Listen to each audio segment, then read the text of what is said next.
just a small town girl living in a lonely world. She took the midnight train going anywhere. Just a city boy, born and raised in South Detroit. He took the midnight train going anywhere.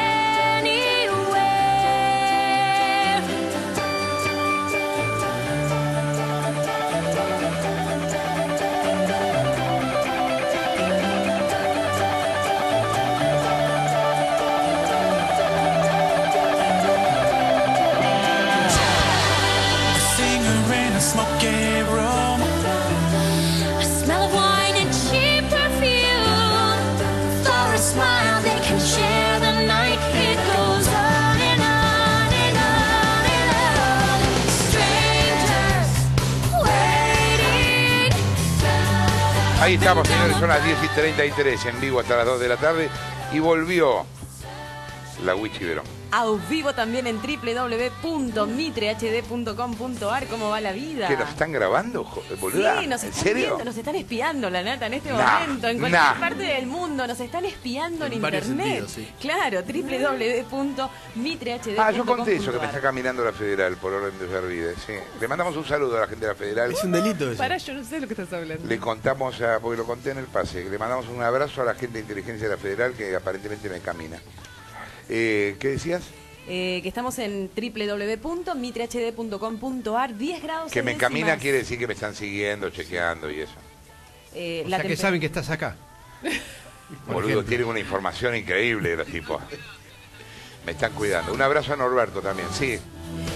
10 grados 6 décimas la temperatura en la ciudad de Buenos Aires. Comenzaron las vacaciones de invierno. Esto quiere decir que el tránsito es como que está un poquito más liviano, ¿no? Mucho, del viernes a más hoy, liviano. mucho. Por lo menos doble fila no encontrás, viste, en las puertas de las escuelas y demás. A pesar de todo esto, hay problemas en Acá a el la tránsito. vuelta de una escuela los hijos de puta se paran, cruzan el auto en el medio ¿Kirno Costa? de la calle, sí. Puede ser. Una cosa increíble. A pesar de eso, también hay complicaciones. No hay Corte. son totalmente impunes. Las madres que están enfrente de los colegios Obvio. Las les madres. importa un Mira, carajo. como si los padres- Las madres y los padres. Veo Todos más y madre que todas. padre porque en general los llevan mal las madres. Los padres no le dan bola a los hijos. Pero veo más a madres. No es una cuestión sexista. es He así. visto por la calle Anchorena triple fila. No, es un escándalo. La gente Triple hace cualquier fila. cosa. Ah, No, increíble. dejás el auto y no pasa No, el nada. tema son los días de lluvia. Cuando llueve, viste que está todo el mundo en doble, triple fila. Pero bueno, en los días comunes hacemos lo que podemos. Yo dejé el auto en doble fila para llevar a mi hija y me la banco. Es el éxito del modelo. Y lo digo. Y lo Claro, hice. es eso. Es Todo el el mundo éxito- tiene auto. Todo el mundo tiene auto, es el éxito del modelo. Hay un corte, en Corrientes y Callao, así que si tenés que ir por ahí, acordate. Bien, César Milani, el nuevo jefe del ejército, está en el listado oficial de agentes del batallón 601 de inteligencia que actuaron durante la dictadura. Esto es nuevo, no llegamos a darlo anoche en el programa donde contábamos varias cosas respecto de Milani. Por un lado, un súbito enriquecimiento durante la democracia y por otro lado, la aparición en el Nunca Más de La Rioja, a donde una persona declara que había sido detenido y blanqueada su detención, pero ante el juez que va a declarar lo lleva chupado Milani. Y cuando el tipo denuncia torturas, le dicen cállate la boca y firma esto, le hacen firmar una declaración sin leerla, y después lo meten en cana. Bueno, y después un caso que ya se conocía, que es el del conscripto Toledo, que desaparece en Tucumán y desaparece siendo asistente de Milani, o sea, era un tipo absolutamente cercano a Milani que, bueno, está desaparecido. Durante la dictadura, bueno, Milani estuvo designado en La Rioja y en Tucumán, y ahora se suma otra noticia, que integra la lista de quienes trabajaron para el organismo de inteligencia Batallón 601. Ambos datos son información pública, porque Nunca Más es público. Y el gobierno tampoco se ve que no solo no leyó el Nunca Más, tampoco leyó el CELS, sino que no leyó la lista del batallón 601. Ahí figura como Milani César Santos, teniente primero. Es el mismo listado en el que también aparece Gerardo Martínez, el líder de la UOCRA, también aliado y protegido del gobierno. Nico. Claro, esto es un hallazgo de Gastón Cábana, el productor de PPT, que descubrió que Milani figura en este listado del batallón 601. Hay una causa judicial por las actuaciones de los agentes de inteligencia del batallón 601 que la lleva adelante el juez Lijo, y te leo cómo definió el 601 Lijo. Dijo que era una asociación ilícita destinada a cometer delitos, que hacía tareas de inteligencia para sindicar a todas aquellas personas que se encontraban vinculadas con actividades calificadas como subversivas. Como decíamos, Milani figura en el listado de agentes militares. Él efectivamente después llegó a ser jefe de inteligencia militar. Figura como Milani César Santos. Lo curioso es que este listado fue entregado a la justicia y firmado por el propio Milani. Lo que pasa es que yo imagino que obviamente él no podía ocultar su pasado como agente de inteligencia, y fue por eso que no salió de este listado. Como decías, también es el mismo listado en el que aparece Gerardo Martínez. Hay una causa judicial que lo investiga Martínez, pero la diferencia es que Martínez era un agente civil. Milani efectivamente era un agente militar.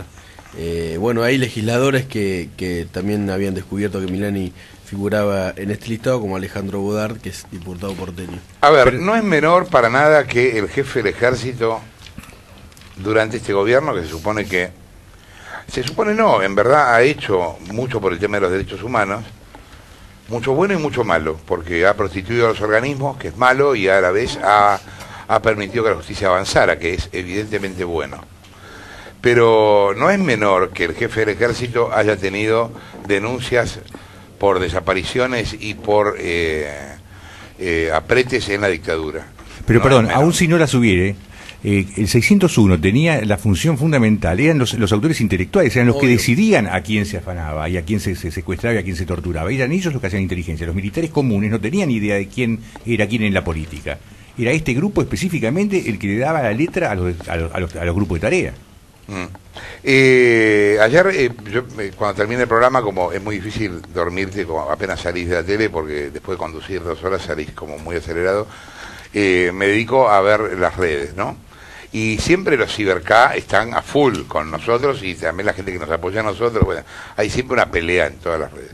Ahora, ayer fue muy curioso ver que ninguno de los ciberK hablara de Milani. No, todos decían, la nata es puto, es gordo, es esto, lo otro, Delía tiene razón, la culpa la te cagamos, pero nadie dijo una palabra de Milani. No, hizo mucho ruido, obviamente, en el frente interno del gobierno. La letra que parecía bajar de la jefatura de gabinete es: te criticaban a vos porque vos en algún momento habías dicho estoy harto de la dictadura, una cosa así. Entonces parecía que la culpa la tenía vos, porque Milani es el jefe del ejército. Ahora, el tema Milani... Hubo un comunicado del CELS. Ahora vamos a hablar con Alejandro Bodart, que recién me lo mandaron, que dice, le responden a Morales, claro, no a nosotros.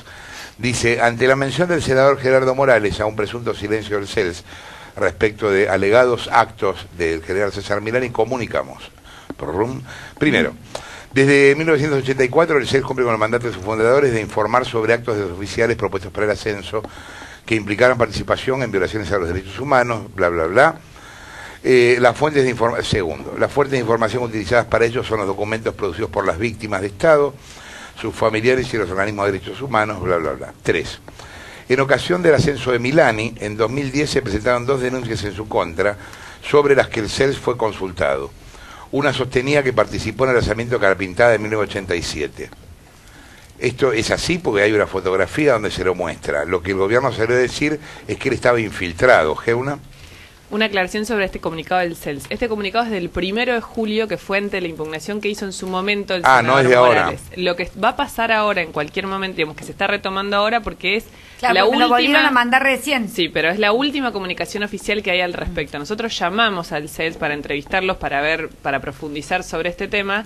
Nos dijeron que ellos están trabajando a pedido del Senado, no es que por ellos mismos, sino que a pedido del Senado están ampliando la búsqueda de información sobre Milani. Ese informe tenía que estar entre el viernes y el lunes. Ayer me dijeron que estaba, después me dijeron que no estaba. Evidentemente algo está pasando que no terminan de hacerlo y no sabemos qué es lo que van a concluir en ese informe. Lo cierto es que esto es lo último que hay, que es del 1 de julio y que lo están remitiendo ahora, pero va a haber información nueva. Lo que no sabemos es si esa información nueva reconocerá o incluirá todo lo que acabamos de contar, lo cual parece difícil que el CELS ahora tape, digamos, no reconozca que Milani está en el Nunca Más de La Rioja, sería como medio fuerte. Bueno, por eso, lo curioso es que en ocasión de este comunicado, ¿desde cuándo? ¿Qué es de cuándo? Del 1 de julio, que fue cuando fueron los ascensos. Pero estamos Ahí hablando está. del Nunca Más Sí. del 84, No, o no, sea, por eso. tuvieron tiempo de leerlo del Y del 84 listado, hasta acá. y el Ellos listado de hicieron- agentes del batallón 601. Y el listado que publicó Spolsky, lo El publicaron listado ellos, de la digamos. revista 23, Por eso. porque hicieron una tapa con esto y publicaron el listado entero, ahí figura Milani. No figura Gerardo Martínez, porque ellos lo borraron, no así, en el listado original sí figura Gerardo Martínez, pero en el listado de 23, Milani está y está en el listado original también. Y además del CELS, en este comunicado y en toda la información que dio en su momento, dice: nosotros investigamos todo sobre Milani y concluimos que no tiene ningún vínculo como para que sea una, digamos, para opacar o para obstaculizar su ascenso, con lo cual A mí me ahora parece tienen un muy problema. sospechoso, ¿no? Que el batallón 601 es un paradigma de lo que fue la inteligencia durante la dictadura militar. Este documento que hay en La Rioja es un documento que no puede no estar en manos de los organismos de derechos humanos, no puede no estarlo. No, bueno, de hecho, los organismos de La Rioja esto lo saben y quizás esta Van a hacer semana una marcha. están discutiendo, todavía no se pusieron de acuerdo entre ellos, pero esta semana van a hacer una marcha contra la decisión. Yo quiero recordar que echaron a militares en la Argentina Por mucho menos que esto. muchísimo menos, por Sí, claro. portación de apellido, por vinculación de alguna vez, es decir, por muchísimo menos. Y esto prueba que cuando vos estás con el kirchnerismo te lavan el pasado, ¿no? Alejandro Bodart es diputado porteño del MST. ¿Qué tal, Bodart? Jorge Lanata, ¿cómo va? Buen día, Jorge. Bueno, hablábamos del tema de la aparición de Milani en esta lista y usted fue, creo que el primero que salió a decirlo. Así es, porque la verdad que nosotros en general cada vez que hay alguna información recurrimos a las fuentes públicas para ver de qué personaje se trata, más con gente que tiene la edad suficiente como para haber participado de la época negra. Y bueno, sí, el primer dato que es un dato público, está en el listado del batallón 601, que como bien decían ustedes, toda la gente que participó de ese batallón era el encargado de marcar a la gente y de decir quién vivía y quién moría en esa época, por lo tanto no es un dato menor. La gente que de civil era la que se infiltraba y buchoneaba, como Martínez, por ejemplo. Claro. Y los que estaban bajo las órdenes del ejército eran los que estaban encargados de decidir quién vivía y quién moría. O sea, de esta persona se trata, ¿no es cierto?, el que ahora está a cargo de la máxima jerarquía del ejército. Recordemos que hace pocos días la presidenta, un poco en esos alardes que tiene, dijo que le sospechaba mucho que nadie hablara de la inteligencia que estaba haciendo Estados Unidos. Sería importante hablar de la inteligencia que se hace acá en el país y de que tenemos a un servicio al frente del ejército, ¿no? ¿No le llama la atención que no haya habido ningún pronunciamiento de los organismos más tradicionales, tipo madres, abuelas, CELS, etcétera, con respecto a esto? Yo, con todo el respeto que tengo por lo que hicieron en el pasado, creo que el rol que están teniendo ahora los organismos es pésimo, porque encubren todo lo que puede llegar a manchar al gobierno, cuando yo creo que los organismos tendrían que ser ecuánimes, ¿no es cierto?, y frente a casos de este tipo, ser los primeros en reaccionar. Yo también leí el comunicado del CEL, sí, parece es hiperdefensivo y le escabulla el bulto, ¿no? De una persona que no solo esto, porque ya está comprobado que actuó también en el operativo Independencia del 75. Y ahí no, pero ahí yo creo que obviamente hay una responsabilidad de Milani, pero estamos en el medio de una investigación, porque en su momento se paró, ahora se va a retomar.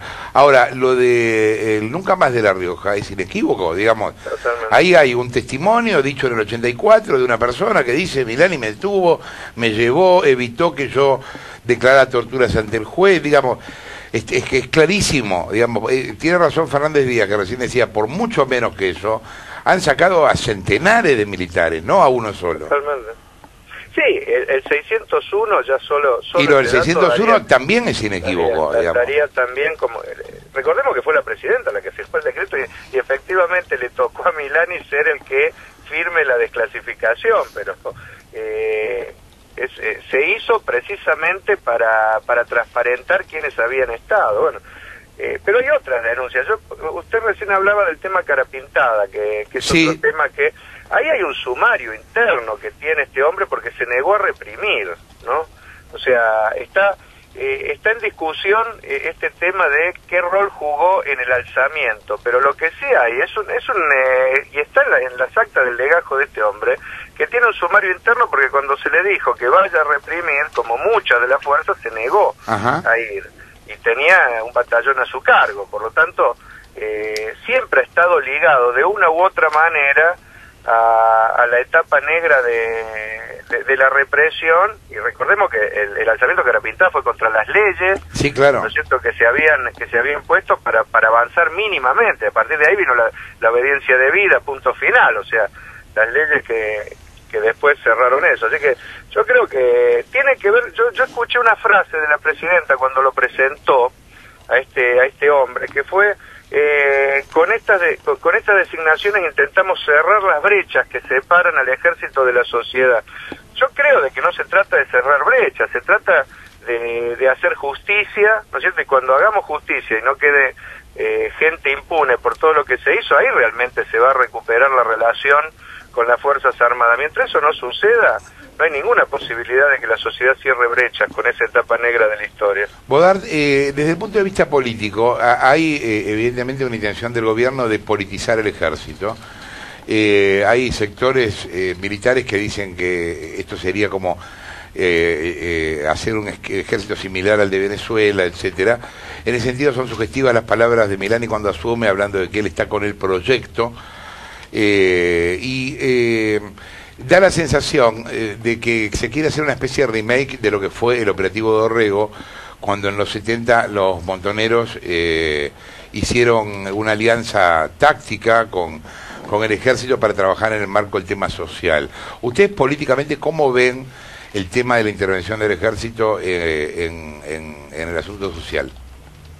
Bueno, yo creo que el gobierno tiene un doble discurso tremendo, ¿no? Mientras por un lado sale a decir que es el gobierno que no ha reprimido, que deja libremente que surja la protesta social, etcétera, desde hace un tiempo viene activando mecanismos para controlar y para espiar la protesta social. Bueno, el Proyecto X, ¿no? Proyecto X mediante, recordemos que también hay una ley antiterrorista, sí, que votó que votó el gobierno y que tiene dentro de sus funciones de seguir toda la marcha de la protesta social, incluso hasta los movimientos bancarios, etcétera, como para tener toda la información. Yo creo que se enmarca dentro de esto. Creo que se está preparando el gobierno porque sabe que en la medida que se está desgastando puede haber hechos o explosiones, ¿no es cierto?, sociales, y creo que está preparando la posibilidad de intervenir fuertemente con el ejército frente a esto. Yo creo que tiene que ver con eso. De eso se trata el cerrar brechas. Yo creo que vamos a tener lamentablemente un gobierno que en la medida que pierde apoyo social va a terminar recurriendo cada vez más a actos represivos y por eso está tratando de tener una relación, de recuperar la relación con los altos mandos del ejército. Gracias, Bodart, por la comunicación. Alejandro Bodart, quien hablaba, diputado porteño del MST. Él fue quien descubrió que Milani figuraba en la lista del 601, batallón de inteligencia que actuó en la dictadura. Yo te contaba que los organismos de derechos humanos de La Rioja están organizando una marcha para el jueves próximo en protesta por la designación de Milani. Yo ayer leía algunos de los párrafos de la denuncia del ex detenido Ramón Alfredo Olivera, que señalan a Milani y figuran en el Nunca Más riojano. Escucha, dice: me transportan en un auto de la Policía Federal, a mi lado va el teniente Milani, en realidad era subteniente, pero decían teniente, que reconozco por ser el que realizó el allanamiento y llevar al detenido a mi padre. Al padre de Olivera lo habían detenido, creo que la madrugada anterior o la anterior a la anterior, 2 días antes. En los pasillos me sale al encuentro del juez federal Roberto Catalán, que luego de saludarme me indica la sala donde voy a declarar. Entro a la sala y conmigo lo hace Milani, el que no se retiraría en ningún momento. Nos recibe el secretario del juzgado, Armati, me invita a sentarme y al lado mío lo hace el teniente, al que inmediatamente entramos comienza a increparme acusándome de pertenecer al ERP. En un momento me pregunta qué es el ERP, no sé responderle y él solo contesta que es el brazo armado del PRT y no sé cuántas cosas más. Anoche, durante el programa nuestro, el Premio Nobel de la Paz, Adolfo Pérez Esquivel, con que vamos a hablar después del mediodía, tuiteó: resulta alarmante que este general se encuentre acusado de ser partícipe en la represión del Operativo Independencia iniciado en 1975, de ser parte del batallón 601 de inteligencia del ejército durante la dictadura y de haber actuado a favor de los carapintadas durante su alzamiento. Bien, eso es Milani en la dictadura. Hablemos de Milani en la democracia. En la democracia Milani tuvo una capacidad de ahorro realmente envidiable, porque desde que tenía 19 años cobra un sueldo del ejército y nunca tuvo otro ingreso. La mujer, que se llama Ana María del Carmen Guaite, es ama de casa y no declara ingresos. Sin embargo, vive bastante bien, Geuna. Bueno, efectivamente, uno de los temas más importantes que descubrimos con Milani, gracias a que por lo menos todavía podemos consultar las declaraciones juradas de archivo, recordemos que las declaraciones juradas ya no nos van a dar esta información, encontramos que en las dos declaraciones juradas que él presentó, porque él no estaba obligado a presentarlas hasta que se convirtió en el jefe de inteligencia del ejército, cuando las presentó declara algo que es bastante impresionante, que es que con un sueldo de 14.000 pesos por mes logró comprarse una mansión que veíamos ayer en el programa que le hicimos desde el aire y desde el frente, de que él mismo, digo, estos son datos más allá de que sabe la casa, lo declara él mismo en su declaración jurada, de 1.150 metros cuadrados, nada menos que en La Horqueta, que es una de las zonas más caras y más exclusivas de San Isidro. Esa casa gigantesca él la declara en 1,5 millones de pesos, lo cual es un montón de plata. De todas maneras es mucho más bajo que el valor de mercado, pero es mucho más alto que de lo que él puede pagar. O sea, su declaración jurada era muy modesta. O sea, era una persona con ahorros modestos, con un sueldo modesto, una familia con 3 hijos y una mujer que nunca trabajó. Él nunca declaró otro ingreso que no fuera el del ejército, y con ese dinero se compró esa casa. ¿Qué pasó? Pasó algo que suele suceder, pero no muy a menudo. Era tan incomprensible el origen de esos fondos que la Oficina Anticorrupción le dijo que por favor explicara de dónde los había sacado. Y ahí él responde en un documento donde realmente hace malabares con los números y hace lo que se hace cuando uno no puede justificar mucho su dinero, que es empieza a ingresar como plata en efectivo. El plata en efectivo no tiene registros, con lo cual él dice, no, esta plata que estaba acá, la que salió de acá, y dice que vendió su casa, la única propiedad que él tenía, que era un departamento en Belgrano, que dice que lo vendió 800.000 pesos. De todas maneras, de 800.000 pesos a 1,5 millones, preguntémosle a cualquier persona que tenga un departamento en Belgrano y gane 15.000 pesos por mes, igual te cuesta llegar. Y no tiene ni siquiera un crédito hipotecario que podría haberle servido. Es que además el departamento vale 800.000, la casa no vale 1,5 millones. Pues las dos cosas son mentira, pero además... básicamente no hay manera de que él siquiera pueda mantener esa casa, y lo que él responde no generó eso, lo intimaron, respondió, no hubo otra intimación de la Oficina Anticorrupción hasta el año siguiente, donde él incluye $60.000 en efectivo también de la nada, dice que son herencia y le piden documentación respaldatoria, y habla de una venta de unos lotes que fuimos a verlos en Cosquín, porque él es de Cosquín.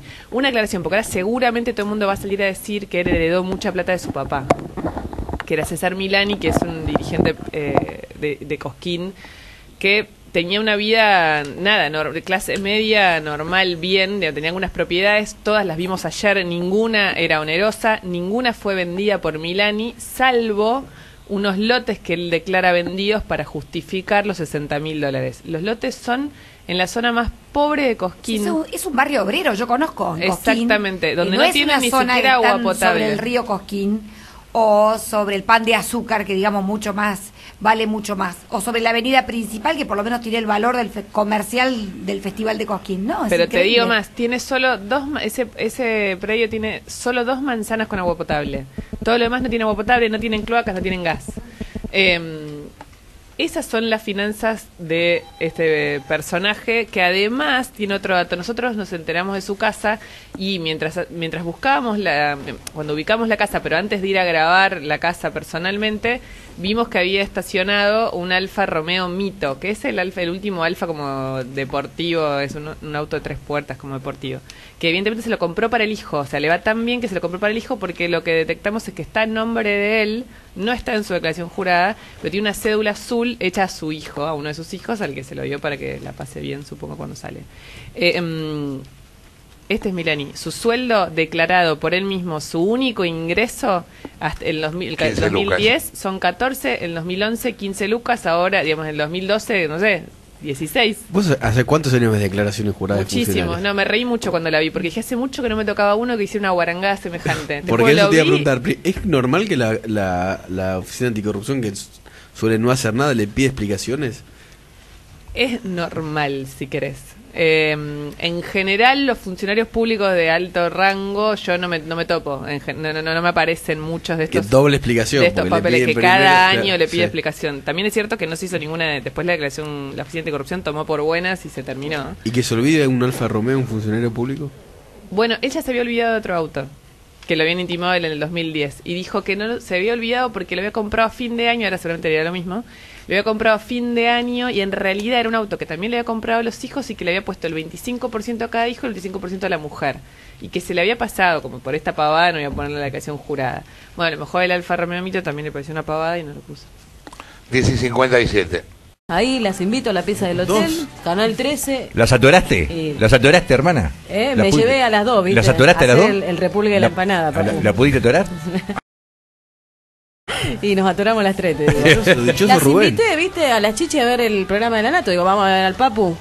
No te encontré, Papu. ¿Qué pasó? No estoy en Tucumán, no estamos. ¿Qué pasa, Papu? Y no, al Perovich no le caemos bien y nos censuró en toda la provincia. Mucha tijereta en Tucumán, ¿eh? Impresionante. Ah, ¿sí? Mucha tijereta. Bueno, le agradecemos especialmente a, como te decía, Scarlett, que nos mandaron impresionante las tortas y bagels. Están disponibles en la sucursal de Palermo, en Caballito, en Belgrano y República de la India, frente al zoológico. Agradecemos también a Radio Taxi, Taxi Ya, por viajar seguros y tranquilos, 4904-1010, y a Dos Escudos de Juncal 905. Bien, che, gracias a Poroto, el kiosco de Medrano, que nos mandó ahí una caja de garotos. Poroto. Sí, Poroto, mi amigo. Está todo el día escuchando la radio. Bueno, le mandamos un abrazo a Poroto.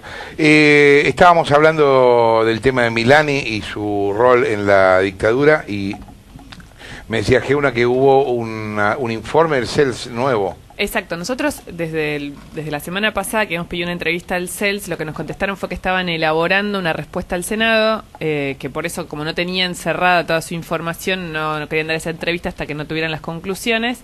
Nos la acaba de enviar el CELS a las conclusiones, es una carta enviada al presidente de la Comisión de Acuerdos del Senado, el senador Marcelo Guinle, donde el CELS les dice que quieren, digamos que básicamente en principio ellos cumplen informarle que no existen los archivos que posee el CELS hasta la fecha, información que pudiera vincular, empieza por Milani, pero en realidad son todos los ascensos que hubo, dice el general de división Milani César, el brigadier mayor Callejo, el contraalmirante Erice y el general de brigada Carena.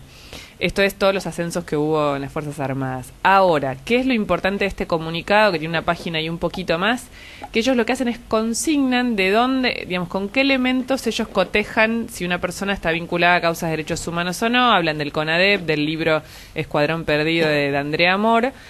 Y dicen, en este caso en particular, que consideran que su información es complementaria a la que puedan producir los organismos estatales a partir de sus propias investigaciones, basadas en documentos oficiales, legajos personales de las Fuerzas Armadas, legajos de CONADEP, entre otros registros públicos. Y ahí dicen, en este sentido... Complementaria. Exacto, ellos dicen pensaba que era complementario, siempre me pareció que era central, claro. No, ellos lo que dicen es que esta es información que el CELS no maneja y que es complementaria a la información que el CELS maneja. No, digamos, como que ellos no tienen acceso, dicen acá, a esa información, con lo cual las bases que ellos cotejan son complementarias a esa, no es que... Entonces dice, en este sentido sería procedente que se solicite toda la información producida por estas reparticiones oficiales sobre los ascensos, es decir, sobre Milani y compañía. Pero el tipo aparece en el Nunca Más de La Rioja, eso no dicen nada. Acá dice el Nunca Más de la CONADEP, es muy gracioso, aclaran el Nunca Más de la CONADEP, el Nunca Más de La Rioja... Pero el Nunca Más de La Rioja también es parte de la CONADEP, porque es la CONADEP La Rioja. Bueno, el informe de La Rioja es un informe muy serio. No es que lo hizo McDonald's, o sea... No, lo hicieron, está compuesto por legisladores y 4 personas designadas por el Ejecutivo. Es una comisión que se armó específicamente en 1984 para justamente tener los testimonios de violaciones de derechos humanos en La Rioja en ese momento. Yo supongo que esto de decir el Nunca Más de la CONADEP, o sea, es raro, porque realmente ellos, uno de los documentos que tienen son los Nunca Más locales también, digamos, del interior. Acá no lo consignan. Y dicen que recomiendan que se coteje con información de organismos oficiales y dan otro dato más que también tiene que ver con esto, que es el tema judicial. Ellos dicen que ellos no tienen datos oficiales sobre una imputación contra Milani. ¿Esto es por qué? Porque la causa que nosotros habíamos contado está archivada, pero bueno, ahora se está buscando que se reabra a partir de elementos nuevos. Sí. No está sobreseído, sino que está archivada. Pero al estar archivada no lo tienen como imputado. Y acá vuelve sobre el punto y dice, en este caso también entendemos que debe complementarse con registros como el de la Unidad Fiscal de Seguimiento de Causas de Derechos Humanos, de la Procuración General de la Nación y con solicitud de información a los juzgados que tramitan causas, bla, bla, bla. O sea, como que se complemente también con esa información. ¿Qué es esto? Ellos ratifican lo que dijeron, pero de alguna manera agregan que debería ser corroborado por organismos oficiales. Adolfo Pérez Esquivel está en línea de teléfono. ¿Qué tal, Adolfo? Jorge Granata, ¿cómo va? ¿Entendés? Es una pelea. Hola, Adolfo, ¿nos escuchás? Que el tipo estuvo en el... Bueno, Adolfo, vos también tenés información. Ah, bueno. Estaba ahí esperando y estaba... debe haber estado comentando sobre lo que pasó con Milani. Bueno, a ver, Adolfo, ¿nos escuchás? Bueno. A mí lo que me sorprende de esto, Jorge, es la susceptibilidad que hubo, insisto, con muchos miembros de las Fuerzas Armadas, que tampoco tenían abiertas, estaban imputados o no tenían abiertas causas y que fueron borrados, y la alta tolerancia que hay con este caso. Entonces, sigue pasando que si vos sos kirchnerista, te borran el pasado, te adecentan y no pasa nada. Hay tolerancia con vos. O sea, no lo rastrearon ni siquiera certificado CELS. Si vos decís estoy con el proyecto nacional, ya está. Sos perdonado, puente de plata y se acabó. No lo rastrearon ni siquiera en el listado del batallón 601. Pero perdón, hay una cosa que es inevitable, que es vos no estás en el 601 de casualidad. Si estás en el 601, tu trabajo en aquel momento era marcar a la gente, encontrarla, buscar, hacer inteligencia y mandarlos en cana.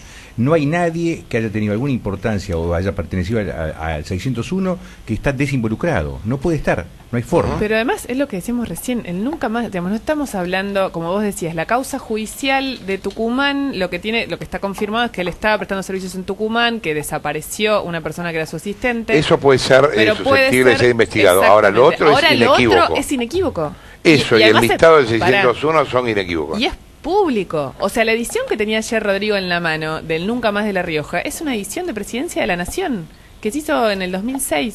Dice ahí, es una edición, el post de abril, la primera que se ve en la página es Presidente Cristina Fernández de Kirchner, Ministro de Justicia Julia Laca. O sea, el gobierno editó esa edición del Nunca Más, con lo cual cualquier persona que digamos que lo editó, eso significa que el Ministerio de Justicia tiene los libros, intuyo que lo deben haber leído, con lo cual estoy segura que sabían que Milani estaba mencionado en ese libro. Bien, cambio total del tema. La UIF, esto es insólito, absolutamente insólito. La UIF, que es la Unidad de Información Fiscal, ¿no? Financiera. Financiera, perdón. Sí. Ordenó a los bancos que no reporten las operaciones sospechosas. Que no reporten. ¿Cómo? ¿Sí es lo que tienen que...? O sea, los tipos que se dedican a reportar las operaciones sospechosas le ordenan a los bancos que no se reporten las operaciones sospechosas. Pasa que es clave por el tema del blanqueo. Por el tema del blanqueo. El jefe de la Unidad de Información Financiera, José Esbatela. No me están jodiendo. No, igual para querer hacer una aclaración. ¿Qué se joda esto? No, es en serio. Pero en serio, ustedes se lo toman como algo natural, pero parece... No es natural. No. Esbatela tendría que estar preso, está libre. El tipo habla porque está libre. Si no, tendría que recibir visitas en Devoto. El blanqueo justamente es eso, es una amnistía para los lavadores de dinero. Igual, como es un delito el que le está pidiendo que hagan, obviamente lo que hizo Esbatela es hacerlo en reuniones, como al modo Moreno, apretando para que pero no lo hizo por escrito. Pero hoy todo. Hubo el CONADAMON en la Nación, le pidió a los presidentes de los bancos que hagan la vista gorda ante los fondos que ingresen al sistema en el marco de la nueva ley. Esto se le confirmó al diario La Nación por 3 presidentes de bancos privados de primera línea. 2 oficiales de cumplimiento antilavado de otros 2 bancos, una técnica del sector bancario y una alta fuente con acceso a lo que ocurre adentro de la UIF. Es increíble esta historia. Pasa, Jorge? Además, ¿cómo saben disculpa Ismael, qué operación va a entrar en el blanqueo y cuál no? No, el tema es así. Porque hay una persona que blanquea X cantidad de dinero. El blanqueo es... Una persona o una empresa blanquea una X cantidad de dinero. Sí, pero ahí lo que dice es que no emitan ningún ROS. Pero ahí viene el tema. Dale. El tema es que el banco, los directivos de los bancos, asumen la responsabilidad desde el punto de vista judicial por el dinero que se está blanqueando. Entonces, para cubrir esa responsabilidad, los directivos de los bancos deberían elevar a la Unidad de Información Financiera lo que se llama el ROS, el reporte de operación sospechosa. Ahora, ¿qué es lo que sucede? Aquellos que quieren blanquear saben que si llegan a blanquear puede haber un reporte de operación sospechosa y eso está inhibiendo y trabando al mismo tiempo también el ingreso al blanqueo. Entonces, una forma de destrabar este tema es de palabra, porque no lo pueden poner por escrito, decirle, che, mirá para el costado, No va a haber ROS. no presente ningún ROS, de tal manera de darle una garantía al que necesita blanquear de que no va a haber una investigación detrás de lo que él está blanqueando. Claro, pero al darle la garantía a la persona que va a entrar en el blanqueo, otra persona que no quiere blanquear la plata igual puede hacer un movimiento que hubiese sido sospechoso en otro momento. No, pero y que no ahora pasa dice que no desapercibido. reporten eso, que las operaciones de blanqueo los bancos las tienen dentro de las operaciones de blanqueo, no es que no saben que esa plata Ok. es parte del blanqueo. Entendí. De todas maneras, este tema, lo habíamos hablado hace un montón, fue los bancos, lo primero que yo hablé, me acuerdo con un director de un banco público, que apenas salió este proyecto, me dijo, este proyecto está muerto antes de salir, porque básicamente tenemos un problema, nosotros nos podemos reportar. Claro. Porque de lo contrario pueden llegar a tener esos directivos denuncias inclusive Claro, penales. porque la ley prevé. Bueno, es increíble esa historia que el tipo que se dedica a controlar las operaciones sospechosas le pidió a los bancos que no reporten las operaciones sospechosas. O sea, los bomberos dijeron no llamen más por los Claro. incendios. Pero todo eso se hizo Ok, con acuerdo- si hay un incendio no me llamen. En línea de teléfono está Guillermo Jorge, que es experto en lavado de dinero. ¿Qué tal, Jorge Nonata? ¿Cómo va? ¿Qué tal, Jorge? ¿Cómo te va? Bien, contame qué en principio qué te produce esta noticia, porque bueno, es tu tema. Bueno, yo no estuve en las reuniones esas, pero sí sé que desde que apareció este proyecto, los bancos se están preguntando, los bancos y todos los sujetos obligados en general, están preguntando cómo reaccionar y hay distintas tendencias. Hay algunos que dicen yo reporto todo, que esto es lo que salía un poco en los medios. Hay otros aún peor todavía, peor digo para el éxito del proyecto de la ley que sacó el Congreso de exteriorización de capitales, que era, yo voy a disuadir a mis clientes para que ni siquiera intenten hacerlo, pues no quiero ni siquiera tener que reportar, digamos. ¿Sí? Y la verdad que yo creo que si estas distintas conversaciones o estrategias llegan a oídos de alguien que quiere promover el blanqueo, que es el gobierno, bueno, seguramente esto fomenta que haya una reunión. De nuevo, no estuve en las reuniones, pero dudo mucho que haya sido el tono, no reporten nada, sino más bien el tono debe ser, esto es una exención tributaria, estén seguros que reportan lo que no es tributario. Lo ¿Cómo cual es una distinguen? tarea Disculpe. que requiere tener la bola de cristal, básicamente, porque es en muy contadas excepciones hay alguien, no sé, vos sos un tipo que labura de consultor en el exterior y cobrás afuera y podés probar que el origen de tu dinero es lícito pero no declarado, tenés los contratos,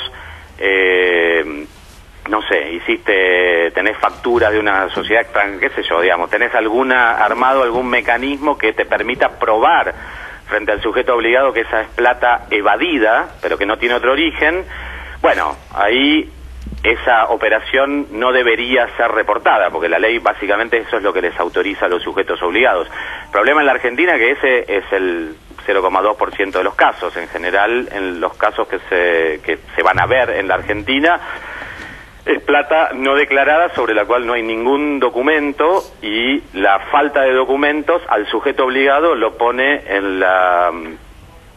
por eso te digo que necesitan la bola de cristal, porque te pone en la disyuntiva de creerle a lo mejor a un cliente que conoces hace 20 años cuál es el origen de la plata, pero no tenés documentación respaldatoria. Por eso los sujetos obligados o los oficiales de cumplimiento de los sujetos obligados, como decían los medios esta mañana, están un poco nerviosos y prefieren, digamos, ante la duda de no tener la documentación respaldatoria, dicen, bueno, yo mejor reporto y que la UIF se haga cargo, digamos. ¿Cómo ves hasta ahora la marcha del blanqueo? Porque ahí yo escuché por lo menos dos teorías. Una es que ya directamente fracasó y la otra es que la gente espera hasta último momento para blanquear y que, bueno, hay que esperar. Mira, es difícil de decir. La vez pasada la gente esperó hasta último momento. Yo me acuerdo en el blanqueo del 2008, al principio todo el mundo estaba un poquito expectante a ver qué sucedía, y al final se animaron un poquito más. Yo creo que esta vez hay dos tensiones que antes no había.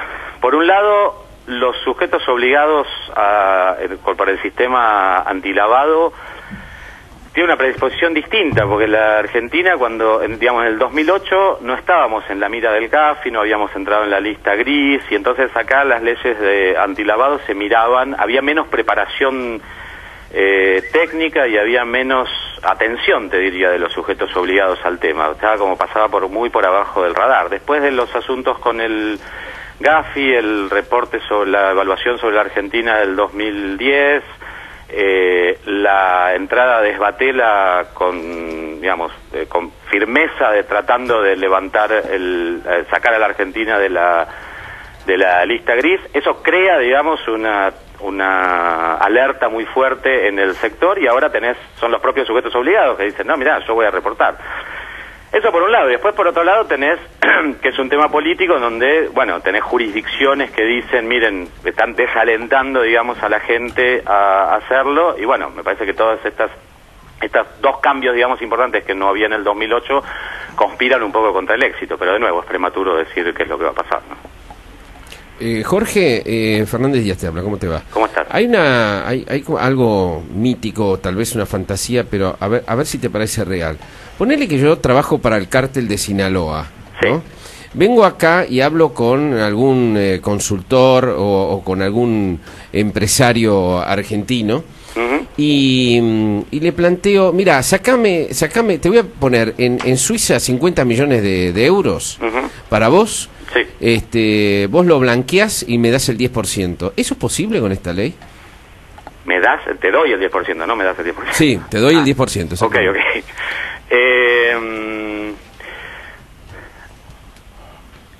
A ver, cuando vos decís te puse en problema. ¿Es posible con esta ley? Es una pregunta difícil. La ley no autoriza ese tipo de operaciones. Obviamente, pero ¿es posible utilizar la ley con así? La ley y sin la ley. ¿Ya? ¿Entendés? A ver, para un sujeto, yo soy el empresario argentino, voy a ir al banco, voy a ir a mi banco local, voy a decir, quiero repatriar 50 millones de euros de Suiza, y ahí depende un poco de la práctica del banco. Si el banco me dice, bueno, perfecto, mostrame cuándo ingresaron esos 50 millones de euros a Suiza, y yo le voy a mostrar que ingresaron la semana anterior, y me va a decir, bueno, ¿de qué operación cobraste vos 50 millones de euros la semana pasada? Y yo no le voy a poder contestar si no tengo si no fabriqué, digamos, una documentación respaldatoria, o si el señor del cártel de Sinaloa no me produjo la documentación respaldatoria, aunque sea falsa, digamos, al respecto, y en ese caso el banco me va a reportar. Pero no están en esta, digamos, en esta situación varias de los que tienen que repatriar dinero, es decir, los que tienen que repatriar dinero tienen que justificar de dónde sacaron esa plata. Sí. Porque así va a ser difícil el blanqueo. Cuando vos te presentes frente a cualquier sujeto obligado y le digas que querés traer plata, por supuesto que la obligación del sujeto obligado es preguntarte de dónde vino. Por eso yo decía antes, suponete que vos sos un tipo que hace muchos trabajos para el exterior y tenés los contratos y podés, no sé, vas a mostrar, no sé, yo tengo una cuenta de banco en Suiza, ponele, donde tengo, no sé, 200.000 francos suizos, y puedo probar que esos 200.000 francos suizos provienen de contratos de lo que fuera. Y que no los declaré, digamos. Esa es la situación en la cual el sujeto obligado puede no reportar.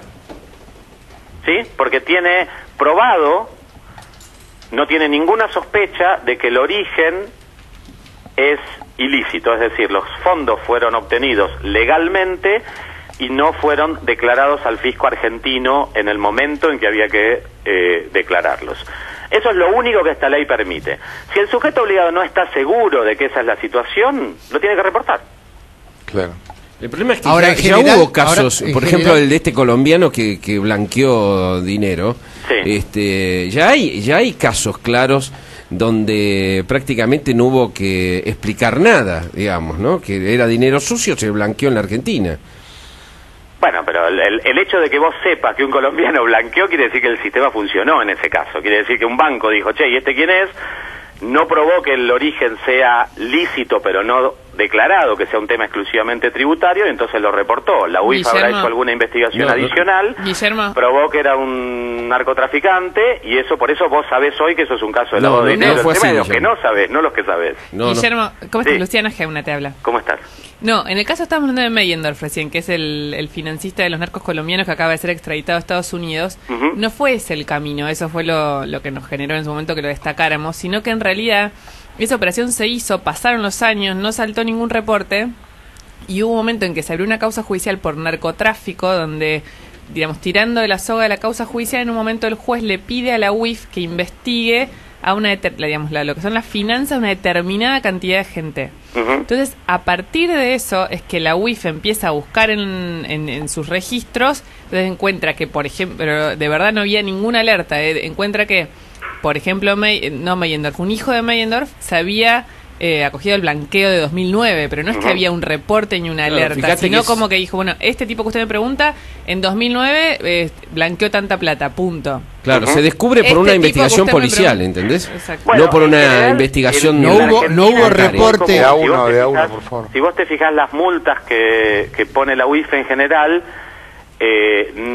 la mayoría, digamos, yo no la estoy siguiendo en los últimos meses y temo que esto puede haber cambiado levemente, digamos, pero hasta hace poco que yo la seguía muy de cerca, la tendencia era que multaban a los sujetos obligados que no habían reportado operaciones que se descubrían a través de investigaciones judiciales. Esto es, no era una actividad preventiva del organismo de control antilavado, que tiene sus inspecciones que van a los sujetos obligados, pero las multas no surgían de ahí, sino de causas judiciales, del mismo modo que ustedes me cuentan el caso de... Pero como que multaban después de darse cuenta que nadie había reportado eso.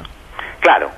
Pero bueno, eso, a ver, ese es un problema adicional que está más, digamos, lo que hace esta ley también es expone las debilidades institucionales, digamos, no estamos en la lista gris porque sí, en el GAFI. Recién yo hace unos días miraba un índice que se llama el índice de lavado de dinero global.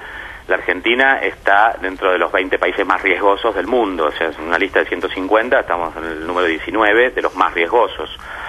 Y eso no es gratis, digamos, básicamente, y la ley de blanqueo lo que hace es expone todas estas debilidades.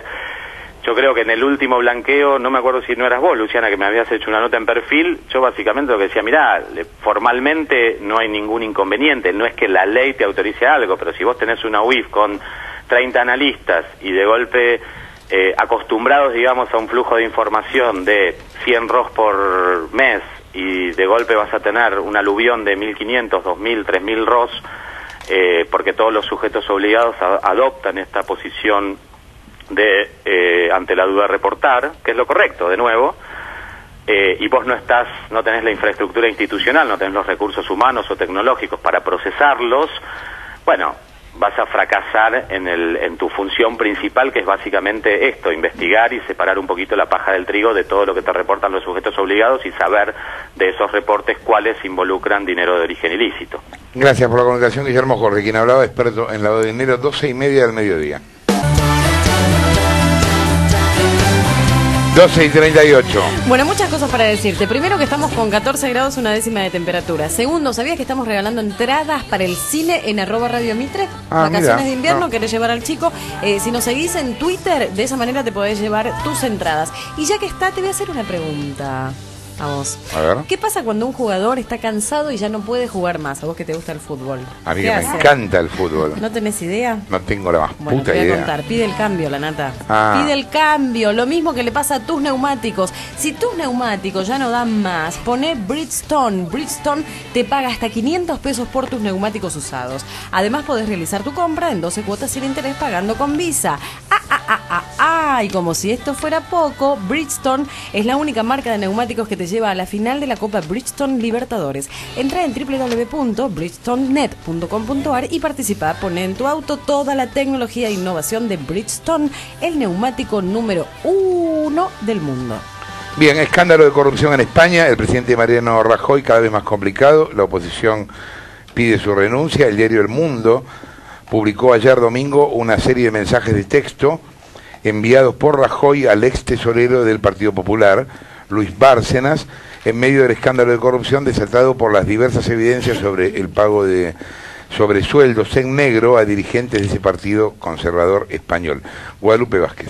Tiembla realmente el gobierno español con este caso de corrupción que cada vez se agrava más. Desde el 2009 que se está investigando, la justicia está investigando un caso de corrupción entre una empresa, el grupo Gürtel, con distintas administraciones de los distintos gobiernos municipales de España, y esto terminó derivando en lo que es el mayor caso de corrupción de los últimos años en España, ya que se descubrió en enero del 2013, como una ramificación de estas investigaciones judiciales, que estas coimas que estaban recibiendo por obra pública, por contratar distintas empresas para eventos públicos, el Partido Popular Español lo que hacía era repartirla entre los distintos funcionarios de esas administraciones con pagos que iban en forma de sobresueldo entre los 5.000 y los 15.000 euros, al punto que hasta el mismo presidente español recibía hasta 21.000 euros por mes proveniente de las coimas. Lo que ocurrió este fin de semana es que Bárcenas, así es el que le da el nombre al caso, que es el ex tesorero del Partido Español, que fue gerente del Partido Popular durante 20 años y que dijo que este sistema, ya realmente un sistema de robo y de cohecho y de blanqueo de dinero, ya venía de antes de que él empezara a trabajar hace 20 años, que cuando él ingresó le dijeron que las cosas se hacían así y él terminó sistematizando esto en los últimos años, y lo que ocurrió este año, que es la razón por la cual se va agravando cada vez más y no se sabe realmente dónde van a terminar, ya que le pidieron la renuncia, como dijiste, al mismo Rajoy, es por un lado que él era el encargado de dar estos sobres con dinero a los distintos funcionarios, ya que trascendieron unos papeles escritos de puño y letra que hoy, frente al juez, Bárcenas reconoció por primera vez. Él venía negando que estos papeles fueran escritos por su mano, hoy reconoció que esos papeles eran suyos, y cada vez más está salpicando al gobierno español porque él siente que lo abandonaron, porque este año también trascendió, por ejemplo, una cuenta suiza que tenía el propio Bárcenas por 47 millones de euros. Lo que trascendió también, 47 millones de euros nada más, lo que trascendió también este fin de semana, como decías, el diario El Mundo dio a conocer unos SMS entre el propio Bárcenas, y que está en la cárcel desde el 27 de junio, sin libertad condicional y sin posibilidad de pagar fianza, que intercambiaba SMS con el propio Rajoy. Rajoy, en enero le preguntaron cuándo había sido la última vez que había tenido contacto con Bárcenas, y él dijo que no recordaba, y se probó con estos SMS que tanto desde el 2008 que viene teniendo un contacto fluido, y hasta marzo de este año tenía contactos con estos mensajes de texto donde le daba aliento y Bárcenas le agradecía su apoyo. En línea de teléfono está Juan Carlos Argañarás, que es corresponsal de Clarín en Madrid. ¿Qué tal, Argañarás? Jorge Lanata, ¿cómo va? Sí, ¿qué tal, Jorge? ¿Cómo estás? Bien. Bueno, hay terrible despelote en España con este asunto, ¿no? Yo creo que sumando las dos cosas, hay dos grandes escándalos. Uno es lo que se llama la trama Gürtel. Gürtel quiere decir en alemán Correa, y el principal imputado en la trama se llama Correa, por eso se llama Gürtel. Después Correa pasa a tener, digamos, un hombre clave para toda su trama. En el proceso hay más de 80 imputados que son personalidades vinculadas al PP, para que te des una idea. Es de una gravedad extraordinaria, de lo más grave que ha tenido la democracia española. Pero aparece ahí el personaje clave, que es Bárcenas, tesorero, gerente, senador, y durante casi 30 años trabajando en el PP, y hace 23 años que está en esas posiciones importantísimas en el aparato financiero. Ahora, te quería dar un dato, Jorge, que ya Guadalupe lo mencionó, pero yo quisiera redondearlo porque tengo fuentes propias. Bárcenas acumuló en 4 cuentas suizas, 48,2 millones de euros. Ojo que esto es lo que han, digamos, descubierto. Se cree que todo el dinero que ha manejado puede llegar a los 100 millones. Ajá. Una en Argentina. Ah, mira vos. Juan Carlos... Hoy declaró y tengo todo lo que ha declarado. Sí. Juan Carlos, te interrumpo. Perdón, esto estamos hablando de un tipo de corrupción sistémica, digamos, o sea, no...